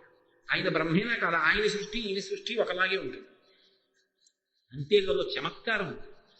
మీరు చూడండి, అథర్వణ వేదంలో ఒక గొప్ప విశేషాన్ని చెప్తారు. ఖణ్వక, ఖైమక, తదురి అని 3 జాతుల కప్పలు, వాటిని బోధులు కప్పలు అంటారు. మీరు చెప్పట్లేదు తెలుసుమంటే అథర్వణ వేదం చెప్పింది. ఖణ్వక, ఖైమక, తదురి అని 3 జాతులు. అవి భగవంతుని యందు విశేషమైనటువంటి భక్తి కలిగినవి. వానలు పడక పడక పడక పడక పడక పడక పడక ఎప్పుడో పెద్ద వాన పడింది. సాధారణంగా కప్ప అరవకుండా కూర్చుంటుంది చీకట్లో. ఎందుకంటే అరిచింది అనుకోండి పావుకి తెలుస్తుంది ఇది ఇక్కడ ఉందని. తన ప్రాణం పోతుందేమోనన్న అనుమానం ఉన్నా ఈ 3 జాతుల బోధురు కప్పలు ఏం చేస్తాయంటే, ఇన్నాళ్ళు వానలు లేక లేక వాన పడితే అదే పనిగా సూర్యనారాయణమూర్తికి కృతజ్ఞతలు చెప్తాయి. బెక బెక బెక బెక బెక బెక బెక బెక బెక ఆపవు. అదేదో ఏకాహం భజల్లా అలా అంటూనే ఉంటాయి. ఈ నీరు లేకే శోషించిపోయాం, ఈ నీటినిచ్చావు, స్వామి నమస్కారం, స్వామి నమస్కారం, రామా నమస్తే, రామా నమస్తే, కోదండ రామా నమస్తే అని కీర్తించినట్టు బెక బెక బెక బెక బెక బెక అని కీర్తిస్తాయి. అవి అపాంపతి అయినటువంటి సూర్యుడికి అంత కృతజ్ఞత చెప్తాయి. అందుకే లోకంలో ధర్మం పోయిందనుకోండి, ఆయనకి చీకాకు కలిగి వర్షం కల్పించాడు. అప్పుడు వర్షం కల్పించలేదనుకోండి, ఆయన దగ్గరికి వెళ్ళడానికి నోరు మూయి చేసింది చాలా మళ్ళీ వచ్చాం అంటాడు. అప్పుడు ఏం చేయాలి, ఏదో తప్పు చేసాం, ఆయన దగ్గరికి వెళితే ఇలా అంటాడు. అప్పుడు ఏం చేయాలి, ఆయనకి బాగా తెలిసిన వాళ్ళని పట్టుకోవాలి. పట్టుకుని వెళ్ళి నేను చెప్తానని చెప్పి అలా ఉండండి అని చెప్పి ఆయన వెళ్ళాలి లోపలికి. వెళ్ళి ఏదో మాట్లాడి, మనిషి స్వభావం అది కాదండి, పిచ్చాడు, అక్కర్లేని విషయం జోలికి వెళ్ళాడు, అడిగి చచ్చిపోతున్నాడు, 3 రోజులైంది నిద్రపోయి అనవసరంగా అనారోగ్యం పాలైపోతాడు, చాలా మంచివాడు, మీరంటే ఎంతో గౌరవం ఉన్నవాడు, పాపం తెలియక పొరపాటు చేశాడు, కోపగించకండి. అలాగా సరే ఇంకెప్పుడు చేయొద్దని చెప్పు, నేను బయటే నించున్నాడు, ఒకసారి మీకు వచ్చి నమస్కారం చేసుకుపోతాట, రమను. అప్పుడు వీడు లోపలికి వెళ్ళి 2 కాళ్ళు పట్టుగా ఏమన్నా క్షమించండి అని కళ్ళమ్మటి నీళ్ళు ఇట్టుకుంటే, ఆ పర్వాలేదు ఏదో కోపడ్డానులే, దాని గురించి అంత పైన పెట్టుకోకో, నేను చూస్తాను, ఎప్పట్లాగే హాయిగా నీ పనులు చేసుకో అంటాడా అందా? అప్పుడు ఏం చేయాలి? ఎవరో తెలిసిన వాళ్ళని పట్టుకుని వెళ్ళాలి. మనం ఏం చేస్తామంటే సనాతన ధర్మంలో ఇదే ప్రయోగం చేస్తాం. మనం ధర్మం వదిలేశాం. మనం అంటే నాబోటిగాడు. సూర్యుడికి కోపం వచ్చింది, వర్షాలు కురిపించట్లేదు. అప్పుడు ఏం చేయాలి? ఆయనకి చాలా ప్రీతి ఏంటి? ఒక్క వర్షం కురిపిస్తే 3 రోజులు ఆపకుండా ప్రాణం పోతుందని కూడా చూడకుండా పెకపెకలాడిన కప్పలున్నాయే, అవి తన పట్ల విశేష కృతజ్ఞత కలిగినటువంటి ప్రాణులు. వాటికి సత్కారం చేశామనుకోండి, ఆయన సంతోషిస్తాడు. అందుకని కప్పల్ని ఊరేగించడం ఒక అలవాటు. వర్షాలు పడకపోతే అందుకని కప్పలకి పూజ చేసి ఊరేగిస్తారు. అవి ఏ కప్ప పడితే కప్ప కాదు, అదర్భణ మీదని చెప్పింది. కైమక, ఖండక, తదురి, ఈ 3 జాతుల బోధురు కప్పల్ని ఊరేగించమని చెప్పింది. కాబట్టి అపాంపతి. కాబట్టి బ్రహ్మగారి సృష్టిలో మొట్టమొదటిది నీరు, సూర్య భగవానుడి సృష్టిలో మొట్టమొదటిది నీరు. బ్రహ్మగారేనా? బ్రహ్మగారి సృష్టిలో అపారమైనటువంటి గౌరవాన్ని పొందినవి కులపర్వతాలు. కులపర్వతము అని దేన్ని పిలుస్తారంటే, వంశపారంపర్యంగా అభివృద్ధి చెందుతున్నటువంటి పర్వతాలు ఏవి ఉంటాయో వాటిని కులపర్వతాలు అంటారు. మైనాకుడు ఉన్నాడు అనుకోండి, ఆయనకు కొడుకుంటాడు. హిమవంతుడికి కొడుకుంటాడు. ఆ కొడుక్కి మరి కూతురు రాలా పార్వతీదేవి, పర్వతరాజపుత్రి కాబట్టి పార్వతీ అయింది. అంటే వాళ్ళకి వంశం ఉందా లేదా? వంశధ్వజపటి అంటారు శంకరాచార్యులు వారి సౌందర్యలహరిలో. వంశం పరంపరాగతంగా పెరిగేటటువంటి పర్వతములు ఏ ఉన్నాయో వాటిని కులపర్వతములని పిలుస్తారు. ఆయన సృష్టిలో ఆశ్చర్యకరంగా కులపర్వతాలను సృష్టించాడు బ్రహ్మగారు. సూర్యుడు పర్వతానికి గౌరవాన్ని తెచ్చాడు, వాటికి ఆ గౌరవాన్ని కులపర్వతాలుగా ఇచ్చాడు బ్రహ్మగారు. సూర్యుడు పర్వతానికి గౌరవం తెచ్చాడు. అందుకే సూర్యుడిని పిలవాలనుకోండి ఎప్పుడైనా, సూర్యగ్రహం హే ఆగచ్చ, రండి అని పిలవాలంటే మేరు ప్రదక్షిణీకుర్వాణం అంటారు. మేరు పర్వతానికి ప్రదక్షిణం చేసేస్తారు. దేనికి ప్రదక్షిణం చేశారో అది పరమ గౌరవనీయమైనది అని గుర్తు. ప్రదక్షిణం అంటే చుట్టూ తిరిగినా కుడి చేతి వైపు ఉండాలి. అలా కుడి చేతి వైపు ఉంచుకుని చుట్టూ తిరిగితే ప్రదక్షిణం చేశారంటారు. అలా ప్రదక్షిణం చేశారంటే అది ఎంతో గౌరవనీయమైనది, పరమ పూజనీయమైనది అని గుర్తు. సూర్యుడు మేరు పర్వతానికి ప్రదక్షిణం చేస్తూ వస్తాడు అంటే ఆయన మేరు పర్వతానికి గౌరవం తీసుకొచ్చాడా లేదా? బ్రహ్మగారు సృష్టిలో కులపర్వతానికి తెచ్చాడు, సూర్యుడు మేరు పర్వతానికి తీసుకొచ్చాడు. బ్రహ్మగారి సృష్టి ఎలా ఉంటుందో సూర్యుడి సృష్టి అలాగే ఉందా లేదా పర్వతాల విషయంలో? అందుకని ఆయన బ్రహ్మలాగే ప్రవర్తిస్తుంటాడు. బ్రహ్మగారు తేజోమూర్తి. ఆయన పద్మంలో ఇలా కూర్చున్నాడు అనుకోండి, ఇటు నుంచి కాంతి, ఇటు నుంచి కాంతి, ఇటు నుంచి కాంతి, వెనక నుండి కాంతి, కాంతి పుంజంలో ఉంటాడు. బ్రహ్మసభ అంటారు, అందులో ఎప్పుడు జ్ఞానులు కూర్చుని ఉంటారు. సూర్యుడు ముందు నుంచి, వెనక నుంచి, పక్కల నుంచి అంత తేజస్సుని కొడుతూ ఉంటాడు. ఆయన దగ్గర మహాపురుషులైనటువంటి వారు జ్ఞానాన్ని స్వీకరిస్తూ ఉంటారు, శిష్యులై నిలబడతారు. కాబట్టి బ్రహ్మగారు ఎలా ఉంటున్నాడో సూర్యుడు కూడా అలాగే ఉంటున్నాడా లేదా? ఇది నేను ఇందాక చెప్పిన తత్వాన్ని పక్కన పెట్టండి. బ్రహ్మగారి సృష్టిక్రమం ఎలా ఉంటుందో సూర్య భగవానుడి యొక్క విశేషం కూడా అలాగే ఉంటుంది. అది ఏష బ్రహ్మాచ, ఆయన బ్రహ్మేనా కాదా? ఆయనే బ్రహ్మ. బ్రహ్మాచ విష్ణుశ్చ, ఆయనే విష్ణు. శ్రీ మహావిష్ణువు ఎందు ఒక చమత్కారం ఉంటుంది. విష్ణుమూర్తి యొక్క మూర్తి అన్నాం అనుకోండి, వెంటనే మనకి సాధారణంగా స్ఫురణకు వచ్చేదేది? ఆయన ఇలా శేషపాన్పు మీద పడుకుంటాడు. వెంటనే పాదాల దగ్గర ఎవరు ఉంటారు? లక్ష్మీదేవి ఉంటుంది.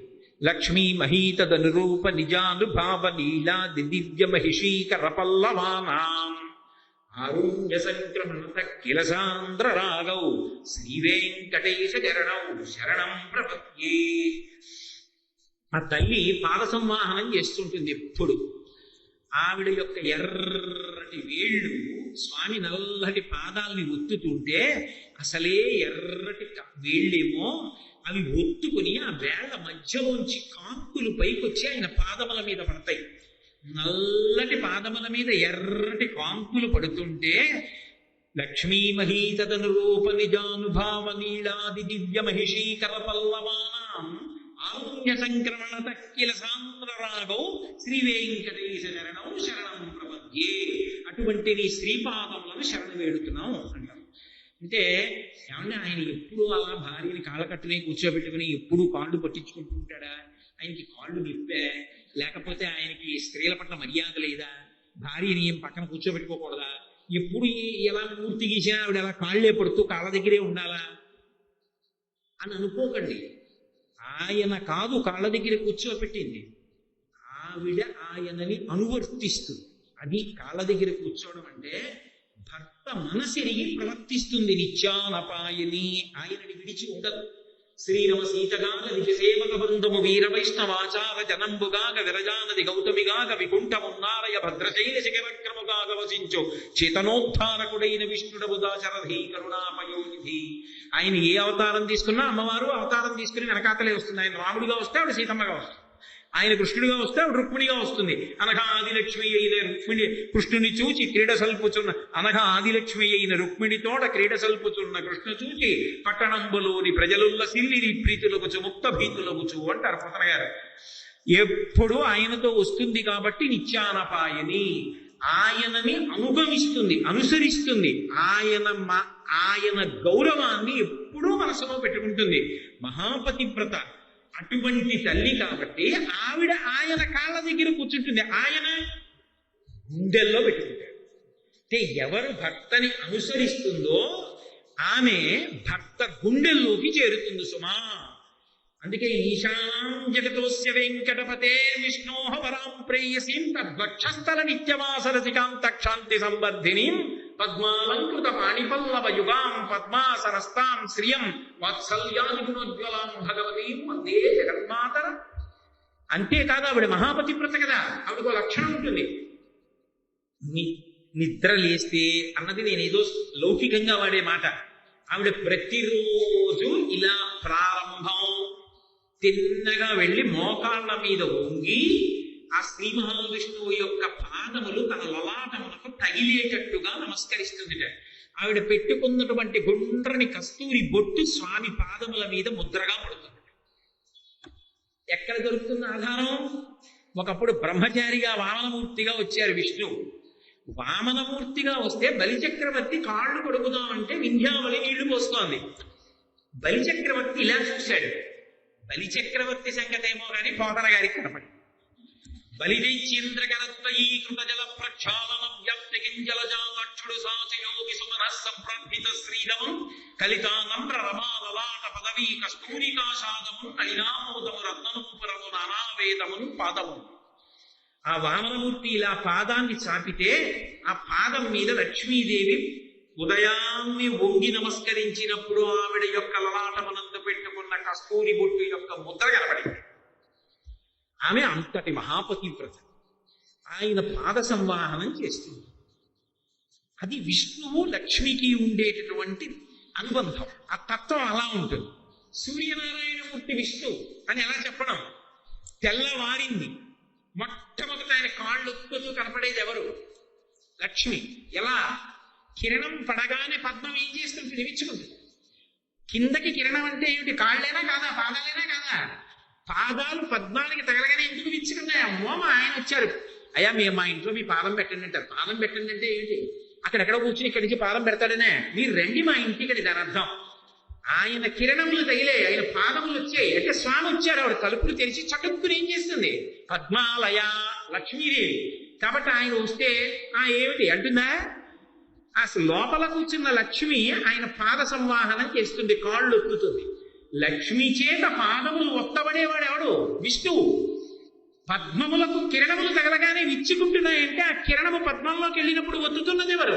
లక్ష్మి. కాబట్టి ఆయన ఎవరు? విష్ణువు. ఏష బ్రహ్మా చ విష్ణుశ్చ. అంతేకాదు శ్రీ మహావిష్ణువుకు లక్షణం ఉంది. ఆయన కన్నా బరువైన వాడు లోకంలో ఎవరైనా ఉంటాడా?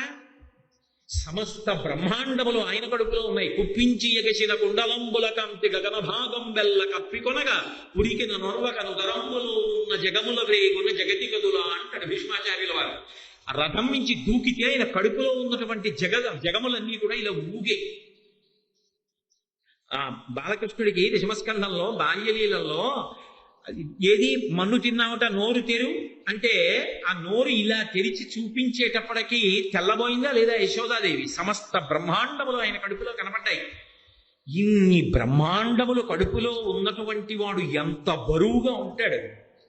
ఇంత బరువుగా ఉన్నటువంటి వాడిని ఎవరైనా ఎత్తుకుని మొయ్యాలనుకోండి, మోసేటప్పుడు బరువునంతటిని ఏది ఉంచుకుంటుంది? తొడలు ఉంచుకుంటాయి.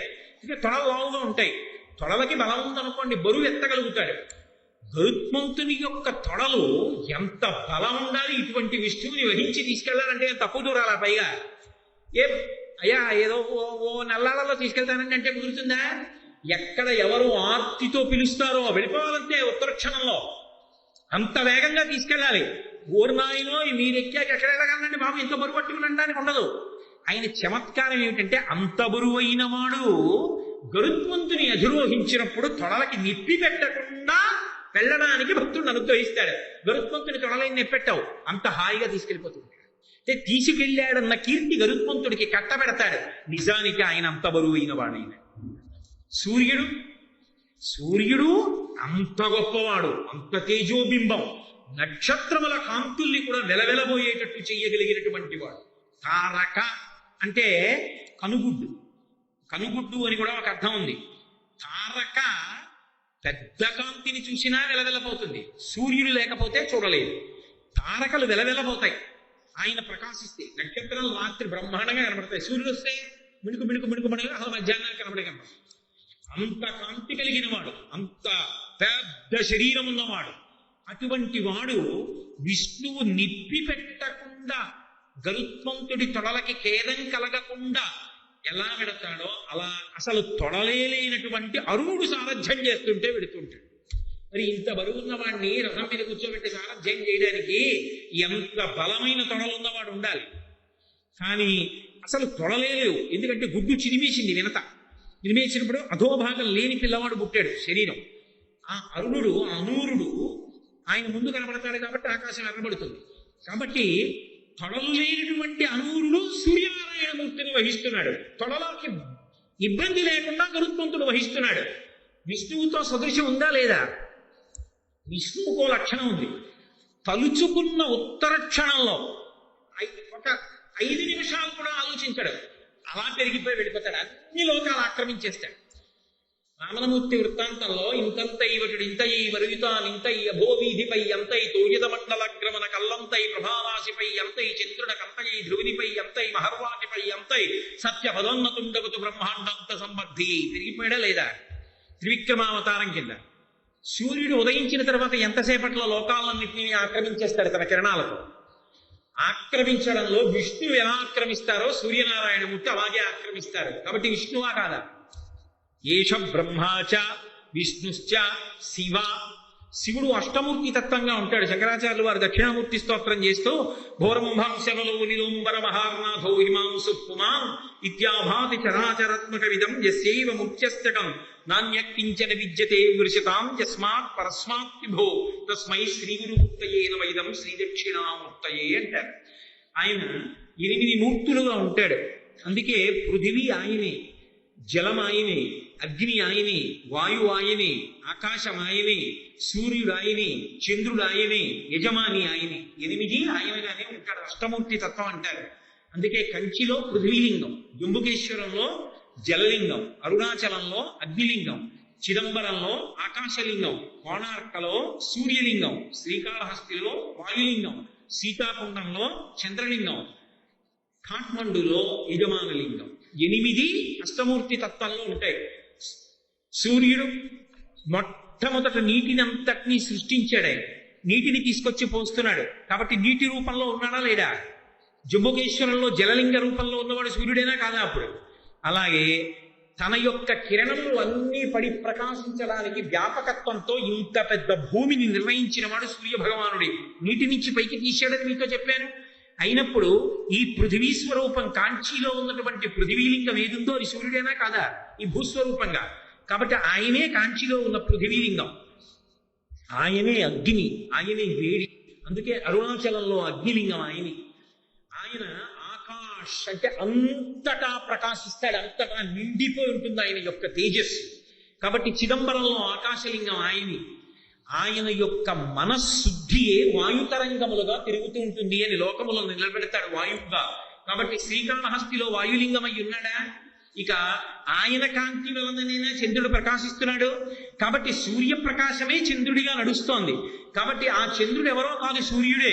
అయినప్పుడు ఆ చంద్రలింగం శ్రీకాకుండంలో ఏదుందో అది సూర్యుడైనా అయ్యాడు. సూర్యుడన్న పేరుతో సూర్యలింగం అయినప్పుడు కోణార్కలో సూర్యలింగం సూర్యుడైతే శివుడైనా అయ్యాడు. ఇక ఒక యజమాని జీవితంలో ఎంతకాలం బ్రతికుండాలనేటటువంటిది ఆయుర్దాయ రూపంలో సూర్య ఉదయములయందు నిర్ణయించి యజమానిగా అతిథులకు సత్కారం చేసి పుణ్యాన్ని సంపాదించుకోవడానికి తేజస్సుని, ఐశ్వర్యాన్ని, బుద్ధిని ఇస్తున్నటువంటి సూర్యనారాయణమూర్తే కాబట్టి యజమాని ఆయనేనా? కాబట్టి 8 మూర్తులుగా శివుడు ఉంటే 8 మూర్తులుగా సూర్యుడు ఉంటున్నాడా? ఉన్నప్పటికీ శివుడికి సూర్యుడికి భేదం ఉందా? ఏమీ లేదు. లేనప్పుడు ఏష బ్రహ్మ చ విష్ణుశ్చ శివ, ఆయనే బ్రహ్మ, ఆయనే విష్ణు, ఆయనే శివుడు. ఎక్కడ తేడా వస్తుంది? అంత అద్భుతమైనటువంటి బింబం వాళ్ళందరినీ చూడడం అంత తేలిక కాదు. ఇన్ని చూడాలనుకుంటున్నావా? ఒక్కసారి నువ్వు ఈ 8 లింగాలని చూసేద్దాం అనుకుంటున్నావా? లక్ష్మీదేవి నారాయణమూర్తి కాళ్ళు పట్టడం చూద్దాం అనుకుంటున్నావా? చతుర్ముఖ బ్రహ్మగారి సృష్టి చూద్దాం అనుకుంటున్నావా? ఇన్ని విశేషాలు చూద్దాం అనుకుంటున్నావా? ఏష, అదిగో బింబం వంక చూచా. ఆ బింబం వంక చూసి బింబానికి నమస్కారం చేయి చాలు. ఇంతమంది యొక్క ఇన్ని విభూతులను, ఇన్ని విశేషాలని నువ్వు చూసేసావు రామా. ఇప్పుడు ఆ భావన చేస్తూ చూస్తే ఆ దృష్టాన్నే పొందేస్తాడు. కాబట్టి ఏష బ్రహ్మాచ విష్ణుశ్చ శివ స్కంద. స్కందుడు అంటే జారిపడినవాడు అని ఒక అర్థం.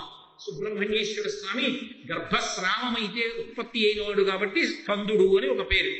కానీ అమిత్రాణం భయకరో మిత్రాణం అభయంకర, అది స్కందుని యొక్క శక్తి. ఎవరు తనకి మిత్రులుగా ఉంటారో, ఎవరు తనకి మిత్రులుగా అన్న మాటకు అర్థం ఎవరు ధర్మమునందు అనురక్తి కలిగి ఉంటారో అటువంటి వారు ఏ ప్రార్థన చెయ్యవలసిన అవసరం లేకుండా వెంటనే అటువంటి వారిని రక్షించడానికి ఎప్పుడూ సిద్ధంగా ఉండేటటువంటి వాడెవరో ఆయన సుబ్రహ్మణ్యుడు. అందుకే అసలు ఫలశ్రుతి చెప్పడం అలవాటు లేనటువంటి వాల్మీకి మహర్షి శ్రీరామాయణం బాలకాండలో స్కందోత్పత్తి చెప్తే ఇది భక్తితో చదివినటువంటి వారు ఎవరున్నారో వారందరూ కూడా స్కంద సాలోక్యతాం ప్రజయిస్తున్నారు, వారు స్కందలోకాన్ని చేరుతున్నారు అన్నారు. శంకర భగవత్పాదులు సుబ్రహ్మణ్య భుజంగ స్తోత్రం చేసి ఆఖరణ కోరుకున్నారు, నా ఊపిరి ఆగిపోయేటప్పుడు, ప్రాణోత్క్రమణం అవుతున్నప్పుడు బంగారు రంగులో మెరిసిపోతున్నటువంటి సుబ్రహ్మణ్య స్వరూపము నా హృదయమునందు ప్రకాశించుగాక, నేను సుబ్రహ్మణ్య లోకమును చేరేదుగాక అని అడిగారు. సుబ్రహ్మణ్యుడు శివకేశవ అభేదతత్వానికి ప్రతీక. ఎందుకంటే ఇప్పటికీ ద్రవిడ దేశంలో ఒక ఆచారం ఉంది, మురుగన్ మరుమగన్ అంటారు. వాడు మురుగన్ అంటే అందగాడు, మరుమగన్ అంటే అల్లుడు. అందగాడు మా అల్లుడు. శివుడు మహాందగాడు, అమ్మవారు అంతకన్నా సౌందర్య కని. అటువంటి శివాల యొక్క తేజోసంభూతుడు సుబ్రహ్మణ్యుడు. అటువంటి వాడు విష్ణువు యొక్క కుమార్తె అయినటువంటి శ్రీవల్లిని పరిణయమాడు. కాబట్టి విష్ణువుకి మేనల్లుడు అల్లుడయ్యాడు. మురుగన్ మరుమగన్, అందమైన మేనల్లుడే నా అల్లుడు అని ద్రవిడ దేశంలో ఇప్పటికీ చెప్పుకుంటారు. ఒక్క సుబ్రహ్మణ్యేశ్వర స్వామిని ప్రార్థన చేసి పూజ చేసినంత మాత్రం చేత అటు పరమశివుడు, ఇటు పార్వతీదేవి, అటు విష్ణువు, ఇటు లక్ష్మీదేవి అందరూ కూడా ప్రీతి చెందుతారు. ఆయనకి ఏమీ అక్కర్లేదు. ఆయనకి ధర్మం ఎవరు పట్టుకున్నారో వారి ఎడల ప్రీతి. అందుకే చూడండి, గురుస్వరూపంగా ఆయన యొక్క ఆ ప్రధానమైనటువంటి 6 క్షేత్రాల్లో గోచి పెట్టుకుని చేతిలో కమండలాన్ని పట్టుకుని కర్ర పట్టుకుని నిలబడి ఉంటాడు. అంటే ఆయనకి ఎప్పుడు జ్ఞానం జ్ఞానం జ్ఞానం ధర్మం ఇవే కావాలి. అందుకే ఆయన దేవసేనకి ఆధ్యక్షం వహిస్తాడు. దేవసేన అంటే ఎక్కడో ఉంటుంది అనుకోకండి, ఇక్కడే మంచి గుణములు ఏ ఉన్నాయో వాటిని రక్షించి అసుర గుణములను పడగొడతాడు. 2 ఉంటాయి, ఓ చెడ్డ బుద్ధి ఉంటుంది, ఓ మంచి బుద్ధి ఉంటుంది. ఆ సుబ్రహ్మణ్యుడు ఏం చేస్తూ ఉంటాడంటే చెడ్డ బుద్ధిని పారద్రోలుతాడు, మంచి బుద్ధిని నిలబెడతాడు. సూర్యోపాసన చేసినటువంటి వారికి చెడు బుద్ధులు పోతాయి, మంచి బుద్ధులు నిలబడతాయి. మంచి బుద్ధులు ఉద్దీపనం అయినటువంటి కారణం చేత ధర్మ మార్గంలో ముందుకి ప్రయాణం చేసి వాళ్ళు పొందవలసినటువంటి స్థితిని పొందుతారు. కాబట్టి ఇప్పుడు సుబ్రహ్మణ్యుడు తత్వతః ఏది చేస్తాడో అదే సూర్యనారాయణమూర్తి కూడా చేస్తున్నాడు. కాబట్టి ఆయనే సుబ్రహ్మణ్యుడు స్కంద. అంతేకాదు ఆయన అమిత్రాణం భయకరో, ధర్మ వ్యతిరేకులైన వారికి పరమభయంకరమైనటువంటి స్వరూపంతో కనబడతాడు. సుబ్రహ్మణ్యుడు రాక్షస సేన మీదకి యుద్ధానికి కడితే క్రౌంచ పర్వతాన్ని భేదించాడు, తారకాసుర సంహారం చేశాడు. రాక్షసుల యొక్క ప్రాభవాన్ని తగ్గించి దేవతా సైన్యములకు సంతోషాన్ని చేకూర్చాడు.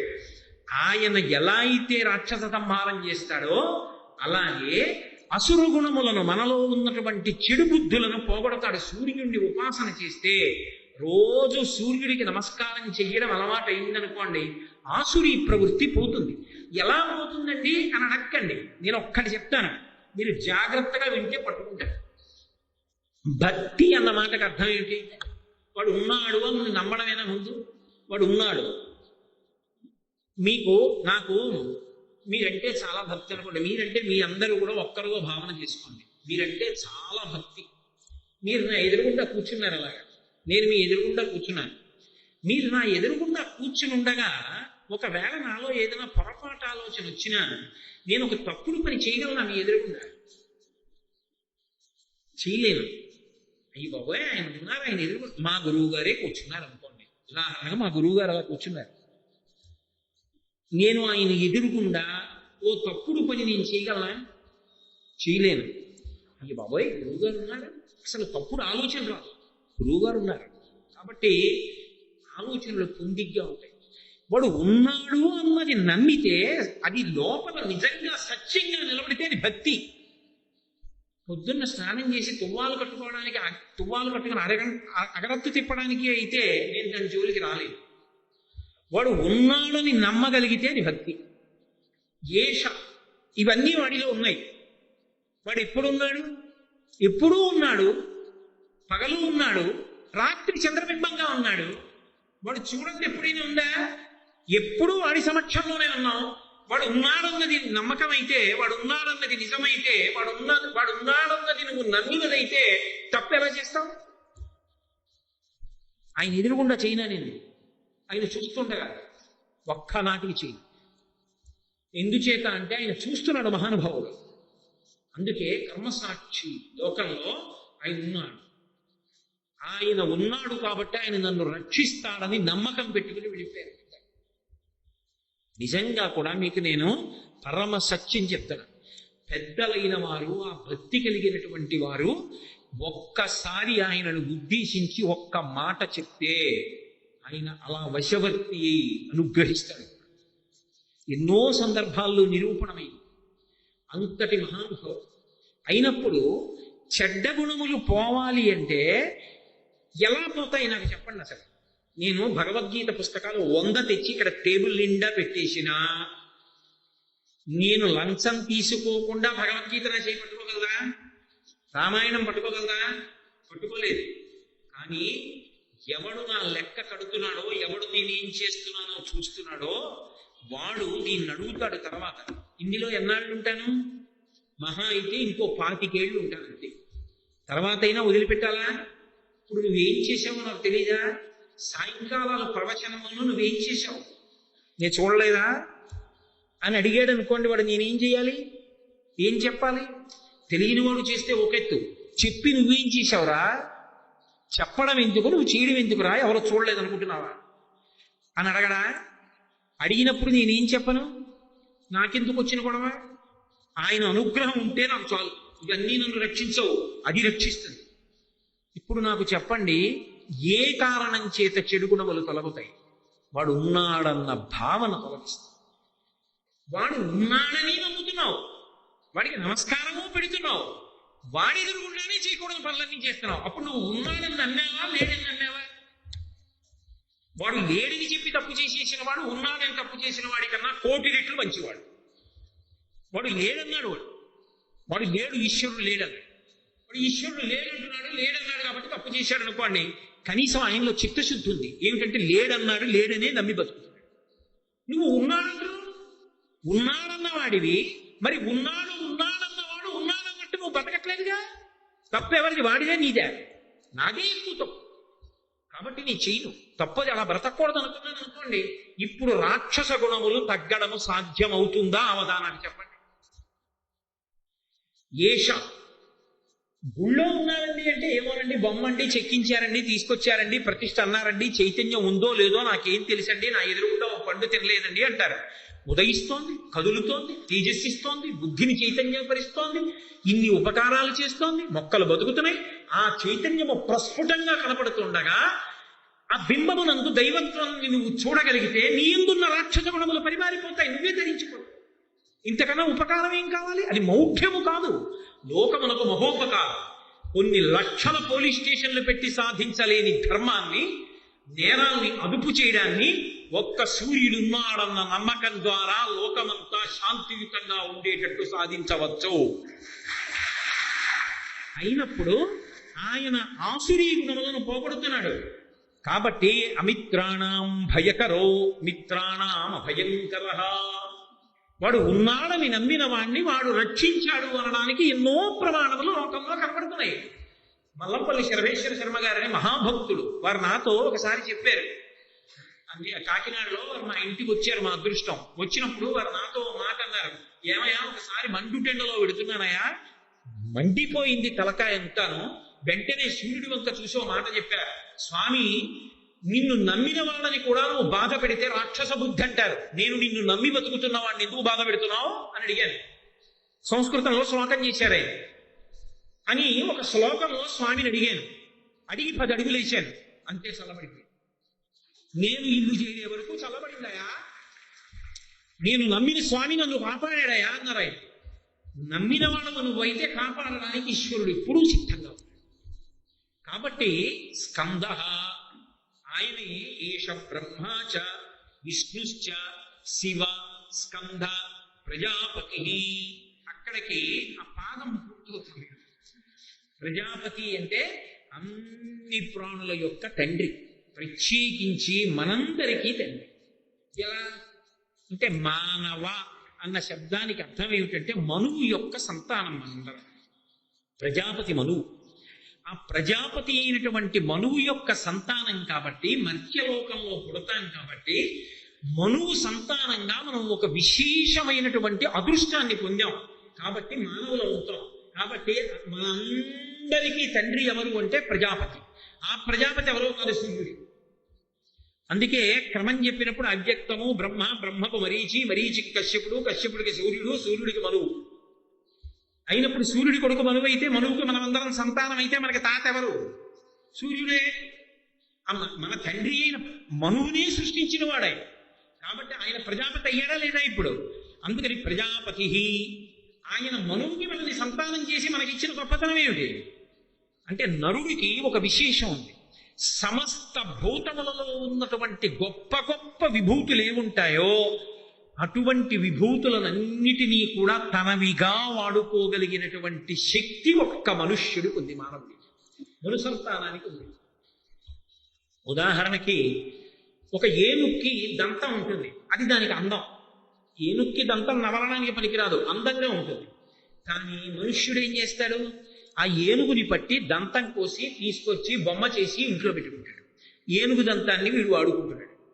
ఒక గాడిద బరువు మోస్తుంది, వీడు ఉతుక్కున్న బట్టలన్నీ తీసుకెళ్లి గాడిద మీద వేసి బరువు మోయించుకుంటాడు. గుర్రం డెక్క చీలి ఉండదు కాబట్టి వేగంగా పర్వతాలు కూడా ఎక్కుతుంది. దాని వీపు మీద ఎక్కి కూర్చుని పర్వతాలు ఎక్కుతున్నాడు. నీటిలో చాపే ఈదగలదు, వీడు పడవెక్కి నీటిలో వెళ్ళిపోతున్నాడు. పక్షి మాత్రమే ఆకాశంలో ఎగరగలదు, వీడు విమానం ఎక్కి ఆకాశంలో ఎగిరిపోతున్నాడు. ఒక నెమలి పింఛం విప్పి ఆడుతుంది, ఆ నెమలిని తీసుకొచ్చి ఇంట్లో పెట్టుకుని, అంటే ఇప్పుడు అలా పట్టుకొచ్చి పెట్టుకోకూడదు, పోనీ అడవిలో నెమలి పింఛం విప్పి ఆడుతుండగా వీడు వెళ్ళి చూసి ఆనందించి అవసరమైతే 4 నెమలీకలు తెచ్చి ఇంట్లో పెట్టుకుంటున్నాడు. అసలు ఒక ఆవు ఉంది, ఆవు పాలు పట్టుకెళ్ళి శివలింగానికో విష్ణు భగవానుడికో అభిషేకం చేసి ఉన్నత లోకాలు పుణ్యాన్ని పొందుతున్నాడు. ఆ ఆవు పాలు తాగి బలం పొందుతున్నాడు. లోకంలో ఏ ప్రాణి యందు ఏ దివ్యమైన విభూతి ఉన్నా అది తన ఉద్ధరణ కొరకు వాడుకుంటున్నాడు. చామరీంద్రుగానికో లక్షణం ఉంది.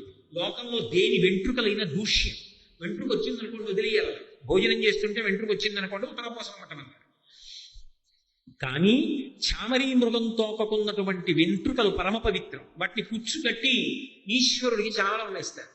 వేస్తే ఆయన కూడా అలసిపోతాడు. ఆ ఉపచారాలు తీసుకుని మనం జరిగేటటువంటి ఆ మంత్రభాగం, ఆ ధ్వనులు, ఆ శబ్దాలు, ఒకవేళ స్వరం తప్పితేనికి ఖేదంగా ఉంటుంది.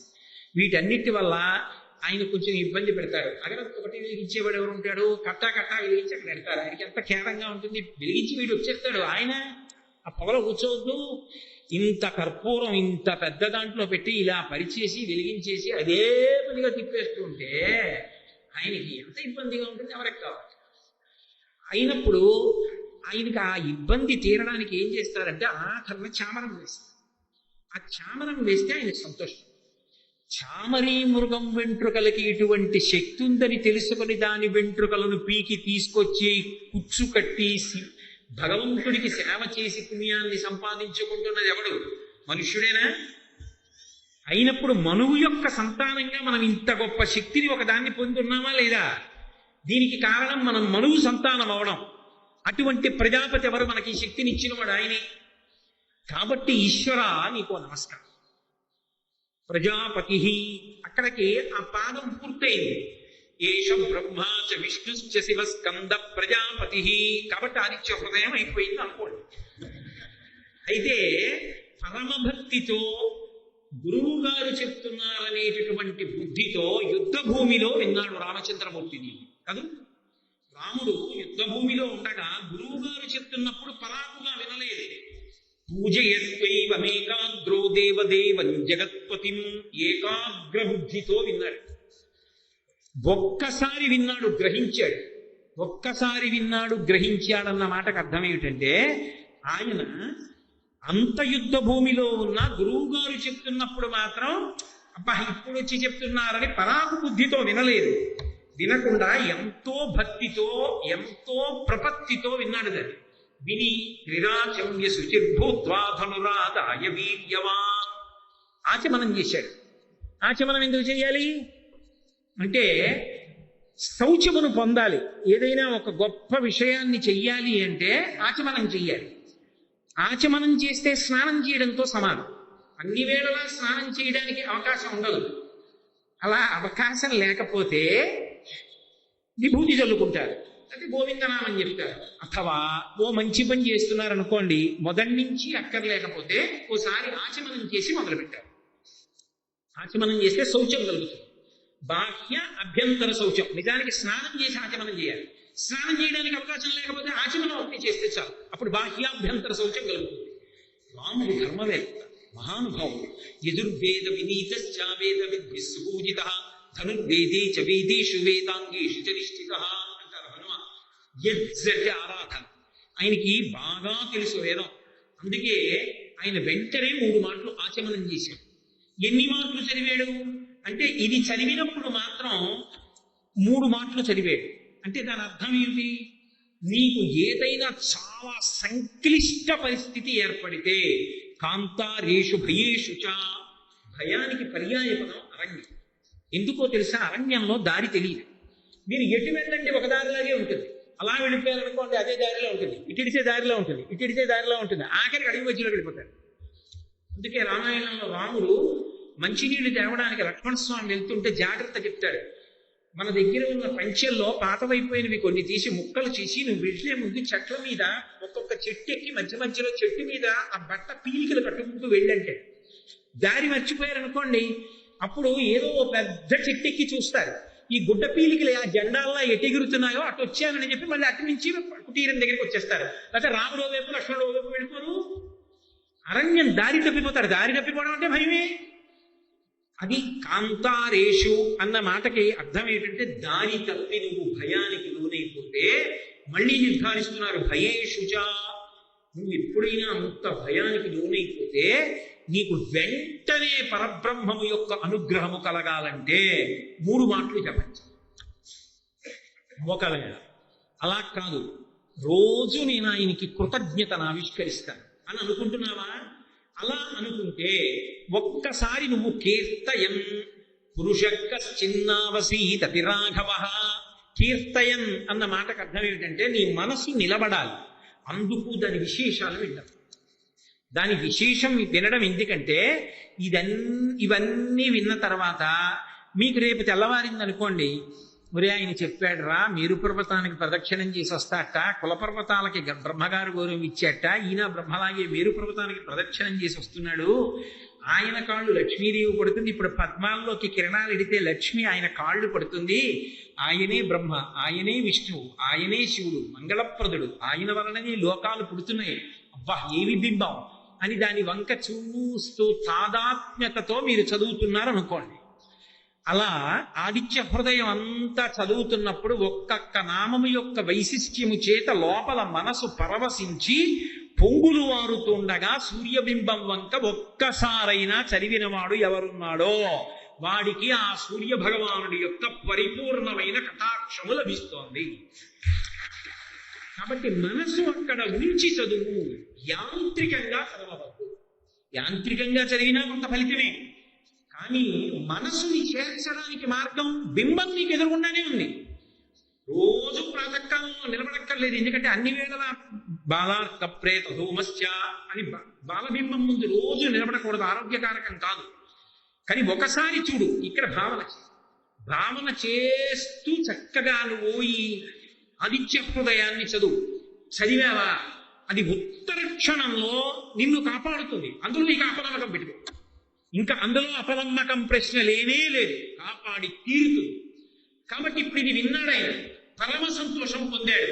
ఏతత్రిగుణితం జప్వా యుద్ధేషు విజీష్యసి.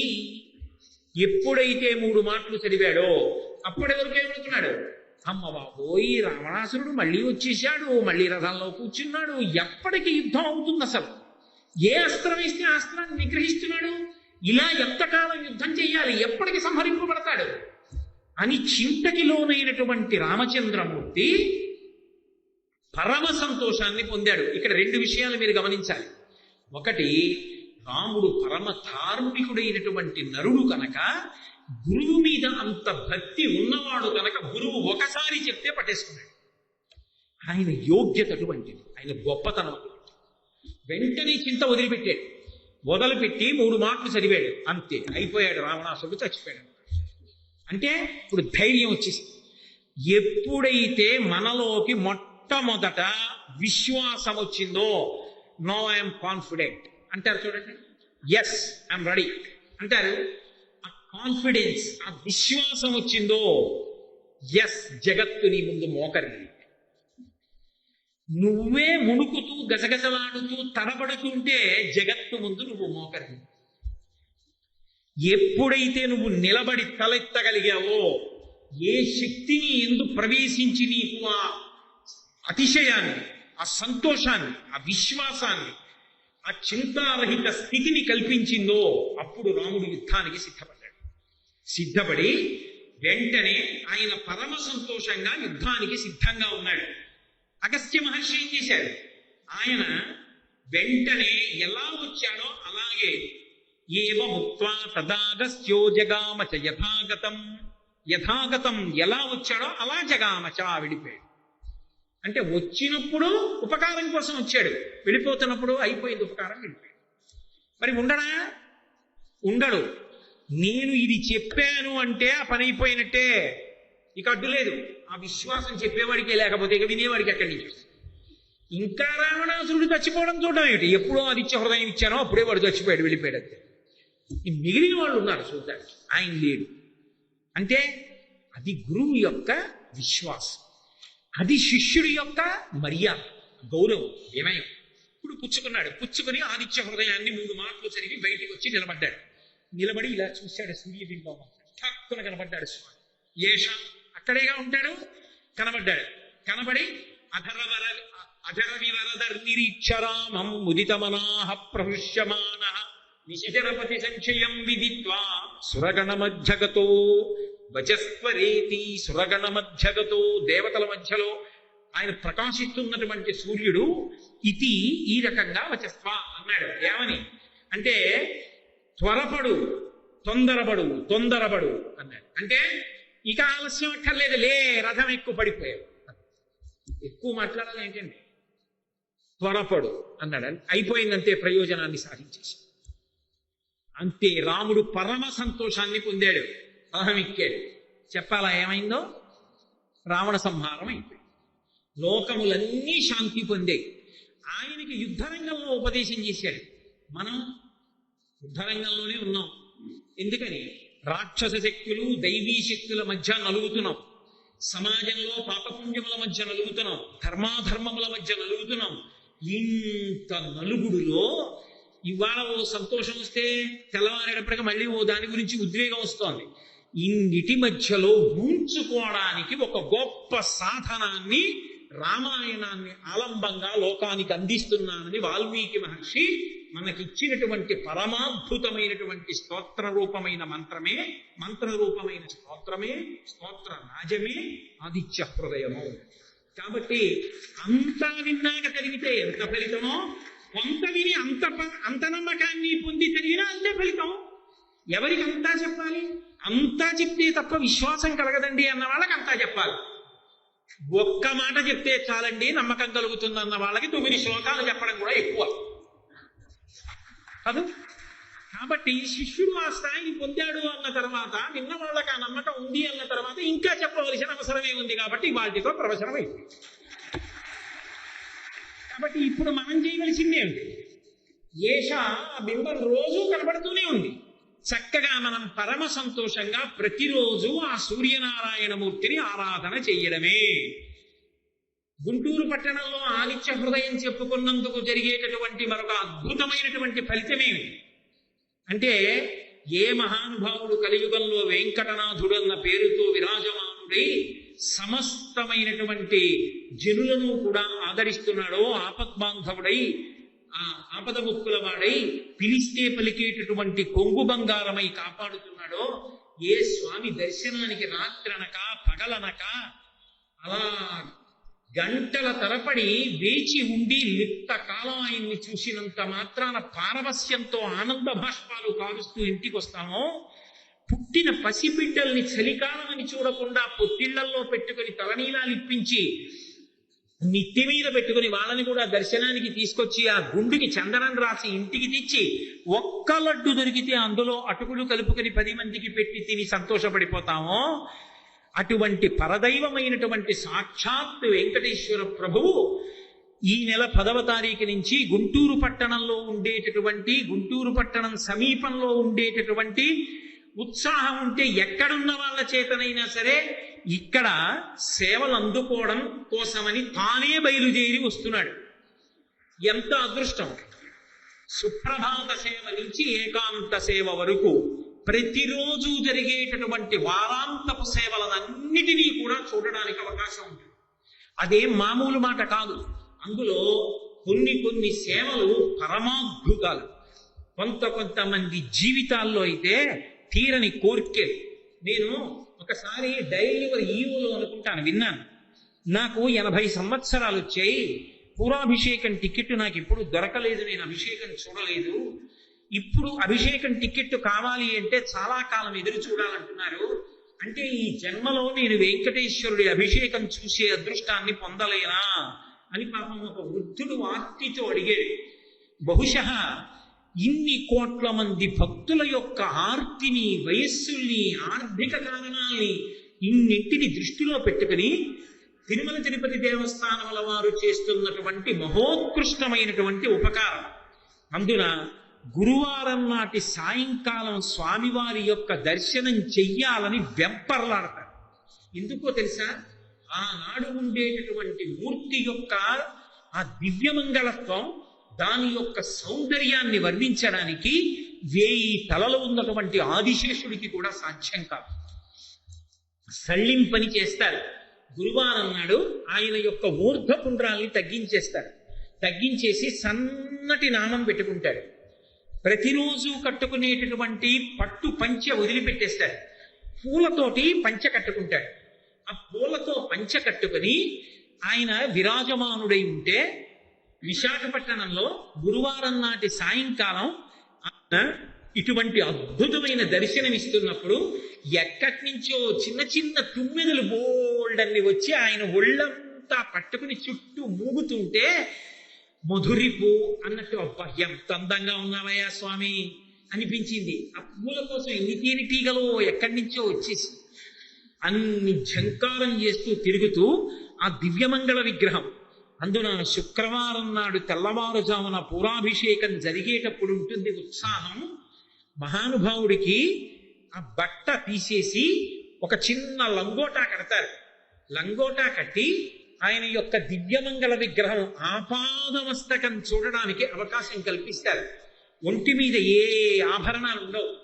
భగవద్ రామానుజులు అలంకరించినటువంటి ఆ లక్ష్మి ఆ కంటె ఏది ఉంటుందో అది మెడలో వేసుకుని ఉంటాడు. దానికి కూడా తర్వాత పసుపు నీళ్లతో అభిషేకం చేస్తారు. రెండు వైపులా అర్చక స్వాములు నిలబడి ఆ వచ్చినటువంటి జియంగారులు అందిస్తుంటే ఆ పాలు అవి స్వామి మీద పోస్తుంటే ఆ తెల్లటి పాలధారలో నల్లటి స్వామి మునిగిపోయి ఆ పాలధార కారిపోతుంటే అనేక పదార్థాలతో అభిషేకం చేస్తుంటే అసలు ఆ మూర్తి ఎవరు ఏ రూపంలో ఈశ్వరుణ్ణి కొలుస్తారో అటువంటి రూపంగా కనపడతాడు. ఎవరికి ఎవరు కులదైవమో ఆ కులదైవంగా భాషిస్తూ ఉంటాడు.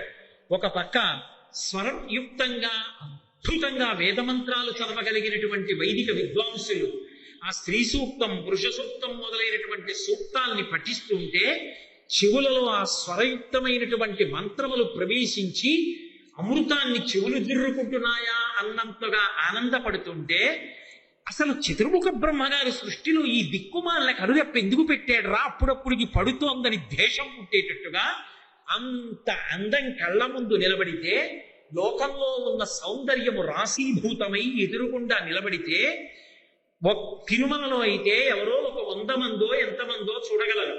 రేపు పొద్దున్న గుంటూరులో శుక్రవారం నాడు స్వామివారి పురాభిషేకం జరుగుతుంటే ఏకకాలంలో 1,000 మంది దేవాలయం ప్రాంగణంలోకి పోలీస్ పెరేడ్ గ్రౌండ్స్ లోకి వెళ్ళి నిలబడితే వేరొక ఆనంద నిలయాన్ని ఏర్పాటు చేసి శ్రీ వెంకటేశ్వరుడే కదిలి వచ్చి అంతెత్తు ధ్రువమూర్తిని ఏర్పాటు చేస్తారు. నన్ను నమ్మండి, తిరుమల వెళ్ళి స్వామిని చూస్తే ఏ అనుభూతి కలుగుతుందో అదే అనుభూతి కలుగుతుంది. పక్కన ఉండేటటువంటి మూర్తులు కూడా అలాగే ఏర్పాటు చేస్తారు. కోదండరాముణ్ణి, ఆ కొలువు శ్రీనివాసుణ్ణి అవన్నీ కూడా ఏర్పాటు చేస్తారు. అక్కడ ఎలా అయితే అధికారగణం అంతా కూడా ఆయన సేవలో త్వర పొందుతూ తిరుగుతూ ఉంటారో అలా సంయుక్త కార్యనిర్వహణాధికారి గారి దగ్గర నుంచి కార్యనిర్వహణాధికారి గారు, పెద్దలు అందరూ జగత్తునకు చక్రవర్తి అయినటువంటి ఆ శ్రీ వెంకటేశ్వరుణ్ణి సేవించడానికి ఆ శుక్రవార పురాభిషేకం కోసం బారులు తీరుతారు. తిరుమలలో అయితే అది దర్శించడం కష్టం. గుంటూరు పట్టణవాసులు చేసుకున్నటువంటి మహద్భాగ్యం ఇంకెన్నాళ్ళుంది. ఇవాళ అప్పుడే 2వ తారీఖు, ఇంకా తెల్లవారదేమి అని ఎదురు చూస్తుంటాం. వచ్చే వారం ఈ పాటికి 10వ తారీఖు సాయంకాలం పరిచయ ప్రసంగం, 11వ తారీఖు తెల్లవారుజామున సమయాన్ని వాళ్ళు ప్రకటిస్తారు. తిరుమలలో మరీ 3 గంటలకు ఉండదు.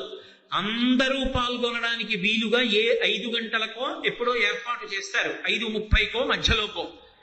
ఇంతమంది పరుగులు ఆటోల్లో వచ్చేవాళ్ళు, కార్లలో వచ్చేవాళ్ళు వచ్చి ఆ గేట్ల దగ్గర దిగి పరుగులు తీసి లోపలికి వచ్చి ఇలా నిశ్శబ్దం, ఇలా ఆ విద్వాంసులు మైకి దగ్గరికి వెళ్ళి కౌసల్యా సుప్రజా రామ అనేటప్పటికీ మనందరం కూడా గొంతు కలిపి ఇందాక ఆదిత్య హృదయం ఎలా చదివామో అలా అందరం స్వామికి సుప్రభాతం పలకగానే తెరతీసి ఆ నీరాజనం ఇస్తుంటే ఆ దివ్యమంగళమూర్తిని కన్నులతో జుర్రుకుని గురువారం నాటి సాయంకాలం వేళ ఆ మహానుభావుడికి సళ్ళింపు జరిగిన తర్వాత ఉండేటటువంటి అద్భుతమైన స్వామిని దర్శనం చేసి శుక్రవారం ఉదయం జరిగేటటువంటి ఆ అద్భుతమైన పురాభిషేకం, ఆ స్వామి నిజపాద దర్శనం. నేను నిన్న మీతో మనవి చేశాను, విశాఖపట్టణంలో ఎంతమంది వృద్ధుల్ని నేను చూశానో. వేదిక మీదే కూర్చుని ఉండేవాడిని అప్పుడప్పుడు విషయాలు వ్యాఖ్యానం చేయడానికి. పాపం వాళ్ళు వచ్చి కొద్దిగా ఇలా జరిగి పక్కకెళ్ళి కింద కూర్చుండిపోయి వలవల ఏడ్చేసేవారు. ఆనందభాష్ప. ఏమిటంటే, అయ్యో నా జీవితంలో చూస్తాననుకోలేదండి, స్వామిని ఇంత దగ్గరగా చూస్తున్నానా, అభిషేకం చూస్తున్నానా, తిరుప్పావడ చూస్తున్నానా, ఎంత ఆనందపడిపోయారు. మళ్ళీ ఆ భాగ్యం ఇదిగో గుంటూరు పట్టణానికి పట్టింది. శుక్రవారం నాడు జరిగేటటువంటి ఆ పరమాద్భుతమైనటువంటి పురాభిషేకం, ఆ అన్నకూటోత్సవం, ఆ పులిహార తయారు చేసి అలాగే కొన్ని పిండి వంటలు వండి జిలేబీలు మొదలైనటువంటివి అవన్నీ కూడా కింద అందమైనటువంటి అమరిక కింద కొన్ని తొట్ల వంటి అమరికలు ఏర్పాటు చేసి, ట్రేల్ లాంటివి ఏర్పాటు చేసి అందులో పులిహార రాసులుగా శిఖరములుగా కట్టి దాని మీద కొబ్బరి చెక్కలుంచి తులసి దళాలతో పూజించి ధ్రువమూర్తి యొక్క దృష్టిపాతం తిన్నగా వెళ్ళి అన్నకూటం మీద పడేటట్టుగా ఏర్పాటు చేస్తే ఆ అన్నకూటమే తీసి ప్రసాదంగా ఇస్తారు. నిజంగా ఆ అన్నకూటాన్ని గరుడాళ్వార్ మంటపంలో కడతారు తిరుప్పావళ సేవలో. అది చూడడానికి మహా అయితే ఒక 20 మంది గృహస్థులు కూర్చోడానికి సావకాశం ఉంటుంది. కానీ గుంటూరు పట్టణంలో కొన్ని వేల మంది సమక్షంలో ఆ అన్నకూటోత్సవం జరుగుతుంది. ఆ అన్నకూటం జరిగిన తరువాత యజ్ఞనారాయణ కనపాటి, విశ్వనాథ శర్మ గారు మొదలైనటువంటి విద్వాంసులు శ్రీనివాస గద్య జరుగుతూ ఉంటే నిజంగా ఎగురుతున్నటువంటి పక్షులు కూడా వచ్చి అలా ఆగిపోతాయి. అంత అద్భుతంగా గద్య పఠనం చేసి ఆ స్వామివారి యొక్క దృష్టిపాతం పడినటువంటి అన్నకూటాన్ని తీసి ఆ రోజు ఉత్సవానికి ఎవరు ప్రధానమైనటువంటి అధికారులు ఉన్నారో ఆ సేవలో దాన్ని తయారు చేసిన వాళ్ళు ఎవరున్నారో వాళ్ళకి తాంబూల బహూకరణ చేసి ఇంతమంది ఆ అన్నకూటాన్ని చూస్తారు. అన్నకూటోత్సవం చూస్తే ఎన్ని జన్మలకి అన్నానికి లోటు రాకుండా ఆ అన్నకూటోత్సవం జరిగినటువంటి ప్రాంతంలో అందరికీ అన్నం దొరికి ఎంతో వృద్ధిలోకి వస్తుంది. రాబో కాలంలో ఇక్కడ రాజధాని నగర నిర్మాణం జరగబోతోంది కనుక ఇన్ని కోట్ల మందో ఇక్కడికొచ్చి పనులు పూర్తి చేసుకుని సంతోషంతో వెళ్ళవలసి ఉంటుంది కనుక ఇక్కడ ఉండి అధికారము వికేంద్రీకరింపబడి రాష్ట్రమంతటా కూడా ప్రజలు సంతోషించి అన్నం తిని ఆనందించాలి కనుక అన్నకూటోత్సవం లాంటి వారాంతపు సేవలను ఇక్కడ చేసి రేపు పొద్దున్న నిర్మాణం అయ్యేటటువంటి రాజధాని నగరానికి కావలసినటువంటి దైవీ శక్తిని అంతటి కట్టబెట్టడం కోసం ఇక్కడ ఉండేటటువంటి ప్రజలందరూ కూడా వారాంతపు సేవలన్నిటినీ చూసి తరించడం కోసం తిరుమల తిరుపతి దేవస్థానముల వారు చేస్తున్నటువంటి ఈ ప్రత్యేకమైన ఏర్పాటులో అందరూ పాల్గొని పరమ సంతోషంగా 7 రోజుల ఉత్సవాలు చూడవచ్చు. ఒక్క ఉత్సవాన్ని చూడాలి అంటే ఎంతో కష్టం. అటువంటిది ఉన్న ఊళ్ళో కాలు కదపకుండా ఈ 7 రోజులు చక్కగా ఉన్నవాళ్ళు ఉన్నట్టుగా ఊళ్ళో ఉంటే చాలు. మీ బంధువుల్ని పిలవండి. తెల్లవారుజామున లేచి మీరు ఇంట్లో చేసుకోవలసిన ఆరాధన పూర్తి చేసుకుని గుంటూరులో ఉన్న ప్రతి ఇంటి నుంచి ఆఖరికి ఎన్టీఆర్ స్పోర్ట్స్ కాంప్లెక్స్ లో మార్నింగ్ వాక్ దగ్గర నుంచి అన్ని రద్దయిపోతాయి ఆ రోజుల్లో. అంటే స్వచ్ఛందంగా మూసేస్తారని నేను చెప్పట్లేదు. అందరి పరుగులు ఇటువైపు అంటే పోలీస్ పీరియడ్ గ్రౌండ్స్ వైపే. ఆ స్వామిని దర్శించాలి, సుప్రభాతం పాడాలి. స్వర్గాపవర్గ నిరపేక్ష నిజాంతరంగా. ఆఖరికి దేవతలు స్వర్గలోకానికి వెళ్ళిపోతుంటేట ఇంద్రుడు పిలిచి అంటట ఆ ఆనందలే విమానం చూసి ఆగిపోతారట వాళ్ళందరూ. ఆగిపోతే ఒరే మీ దేవతా పదవులు ఊడిపోతాయి రండి నా వెనకాతలంటారు. అంటే వాళ్ళంట తప్పో దిక్కుమాల పదవి తీసేస్తే తీసేయి, మాకు అక్కర్లేదు, ఇక్కడ నిలబడి మేము అదిగో ఆనందననే విమానాన్ని చూస్తూ బతికేస్తాం చాలు, తీసేయి ఆ పదవి మాకు అక్కర్లేదంటే ఇంద్రుడు వెనక్కి వచ్చి బతిమాలుకుంటూ అట్ట ఊరే రేపు మళ్ళీ తీసుకొస్తాను రా, పైనుంచి చూద్దురు గాని విమానం రండిరా అంటట. అటువంటిది స్వామి పరివారము అన్ని తిరుమల నుంచి బయలుదేరి 7 రోజుల పాటు సుప్రభాతం నుంచి ఏకాంత సేవ వరకు సమస్త సేవలను అందుకోవడానికి ఇక్కడికి వచ్చేస్తున్నాడంటే అందులో సాయంకాలం వేళ సహస్ర దీపాలంకార సేవ మంటపం కట్టి అన్ని దీపాలు వెలిగించి ఆ శ్రీనివాస ప్రభువుకి చక్కగా వీధులలో ఉత్సవం చేసి గోవిందనామంతో ప్రజలు రంజిల్లిపోతారు. కోలాటం చేసేవాళ్ళు, డప్పు కొట్టేవాళ్ళు, నామం చెప్పేవాళ్ళు పరమానందంతో గోవిందనామం చెప్తుండగా స్వామి ఊరిరిగింపుగా బయలుదేరి సహస్ర దీపాలంకార మంటపంలోకి వెళ్ళి ఇన్ని వేల మంది చూస్తుండగా ఆ సంగీత సేవ జరుగుతుంటే ఆ వేదనాదం వినపడుతుంటే చక్కగా వాద్యం మోగుతుంటే ఆ ఊయలలో ఊగుతూ స్వామి కన్నుల పండుగగా దర్శనమిస్తాడు. అన్నిటినీ మించి విశేషం నిన్న చెప్పాను, ఇవాళ చెప్తున్నా. ఏకాంత సేవ చూడడం ఇవాళ సాధ్యం కాదు. కానీ గుంటూరు పట్టణం చేసుకున్న అదృష్టం. ప్రత్యేకించి గుంటూరు ప్రస్తావన ఎందుకు చేస్తున్నానంటే ఈ ఊళ్ళో ఉన్నారు, చెయ్యవలసిన పని ఏమీ లేదు. 7 రోజులు ఎక్కడికి వెళ్లకుండా ఉండడం. తెల్లవారి లేచినది మొదలు రాత్రి ఏకాంత సేవ అయ్యే వరకు అందులోనే కూర్చోవడం అంతే. ఏకాంత సేవ పరమాద్భుతం. నిజంగా మంచం తీసుకొచ్చి వేసి స్వామివారు ఆరగించడానికి నీతిలో వేయించిన జీడిపప్పు అక్కడ పెట్టి తరిగొండ వెంగమాంబ గారి ముత్యాల హారతిస్తారు. ఆ తరిగొండ వెంగమాంబ గారి ముత్యాల హారతితో పరిపూర్ణమైపోతుంది. ఆ ముత్యాల హారతి మందంగా చక్కగా పాట పాడుతుంటారు. ఆ పాట వింటూ స్వామి సంతోషంతో ఆ నిద్రపోయిన తరువాత అమ్మో అప్పుడే ఓ రోజు అయిపోయిందా అన్న బెంగతో అబ్బా రేపు మంగళవారం అష్టదళ పాద పద్మారాధనం, స్వామివారి పాదాల మీద వెండి మెట్లు పెట్టి బంగారు పూలతో పూజ చేస్తారు. ఎంత అద్భుతంగా ఉంటుందో. రేపు పొద్దున్న వెళ్ళిపోవాలని ఎవరైనా పాపం తెల్లవారకట్ట రాలేని వాళ్ళు దూరంగా ఉంటే ఏం పర్వాలేదమ్మా, ఈ 7 రోజులు మిమ్మల్ని మా కారు ఎక్కించుకుంటామని వాళ్ళని కూడా ఎక్కించుకుని ఇంతమంది బయలుదేరి 7 రోజులకి ఆటోలు మాట్లాడుకుని నడిచొచ్చేవాళ్ళు నడిచొచ్చి అందరం పోలీస్ పెరేడ్ గ్రౌండ్స్ వైపు పరిగెత్తి ఆ ఉత్సవాలన్నిటినీ కన్నులతో జిర్రుకుంటూ 7 రోజులు తిరుమలలో చేసే ఉత్సవాలన్నీ చూసి తరించిపోయి మనసులో వాటిని మధుర స్మృతులుగా పెట్టుకుని ఆ తర్వాత గుంటూరు ఎవరింటికి ఏ బంధువు వచ్చినా ఏమేమి ఈ ఊళ్ళో జరిగాయి కదా అంటే కూర్చో చెప్తానని ప్రతి వాళ్ళు ప్రవచనం చేసేవాళ్ళే అయిపోయి 2 గంటలు 3 గంటలు ఆ ఉత్సవం గురించి చెప్తుంటే అబ్బా ఏమి గుంటూరు పట్టణ అదృష్టం అని మిగిలిన వాళ్ళు అసూయ పడిపోయేటట్టుగా వాళ్ళ అసూయ కూడా పోయి తొందరలో అక్కడక్కడ ఆ ప్రాంతాల్లో కూడా వెంకటేశ్వర వైభవోత్సవాలు జరిగేటట్టుగా అద్భుతంగా జరగబోయేటటువంటి రోజులు వారం రోజుల్లోకి వచ్చేసాయి. మళ్ళీ రేపు సాయంకాలం నేను ఇక్కడ ప్రవచనం చేయకపోయినా విజయవాడలో ప్రవచనం చేస్తుంటాను. విజయవాడలో ప్రవచనం చేస్తున్నప్పుడు మళ్ళీ 8:15 వెంకటేశ్వర వైభవోత్సవాలలో జరిగే ఇంకొక అద్భుతం గురించి మళ్ళీ ప్రస్తావన చేస్తాను. మీరు ఇక్కడ కూర్చుని ప్రత్యక్షంగా నా నుండి వినలేకపోయినా శ్రీ వెంకటేశ్వర భక్తి ఛానల్ వాళ్ళు చేసే ప్రత్యక్ష ప్రసారంలో మళ్ళీ దాన్ని వినవచ్చు. మీ అందరూ కూడా మీ అదృష్టం పండుతున్న రోజులు మీరు ఒక్కరే అనుభవించకండి. మీ బంధువులకి వెంటనే SMS పెట్టండి, ఫోన్లు చెయ్యండి. మళ్ళీ దొరికే అవకాశం కాదు. వచ్చేసేయిందని మీ కొడుకుని, కోడల్ని, కూతుర్ని, అల్లుణ్ణి, మనవల్ని, బావమరుతుల్ని, బావగారులని, బంధువుల్ని పిలిపించండి. ఇళ్లలో మంచాలు కుర్చీలు ఎత్తేయండి, దుప్పట్లు వేసి నేల మీద పడుకోండి. మీరు తినండి, వాళ్ళకి పెట్టండి. పెరుగన్నం ఒక్కటి తిన్నా చాలు.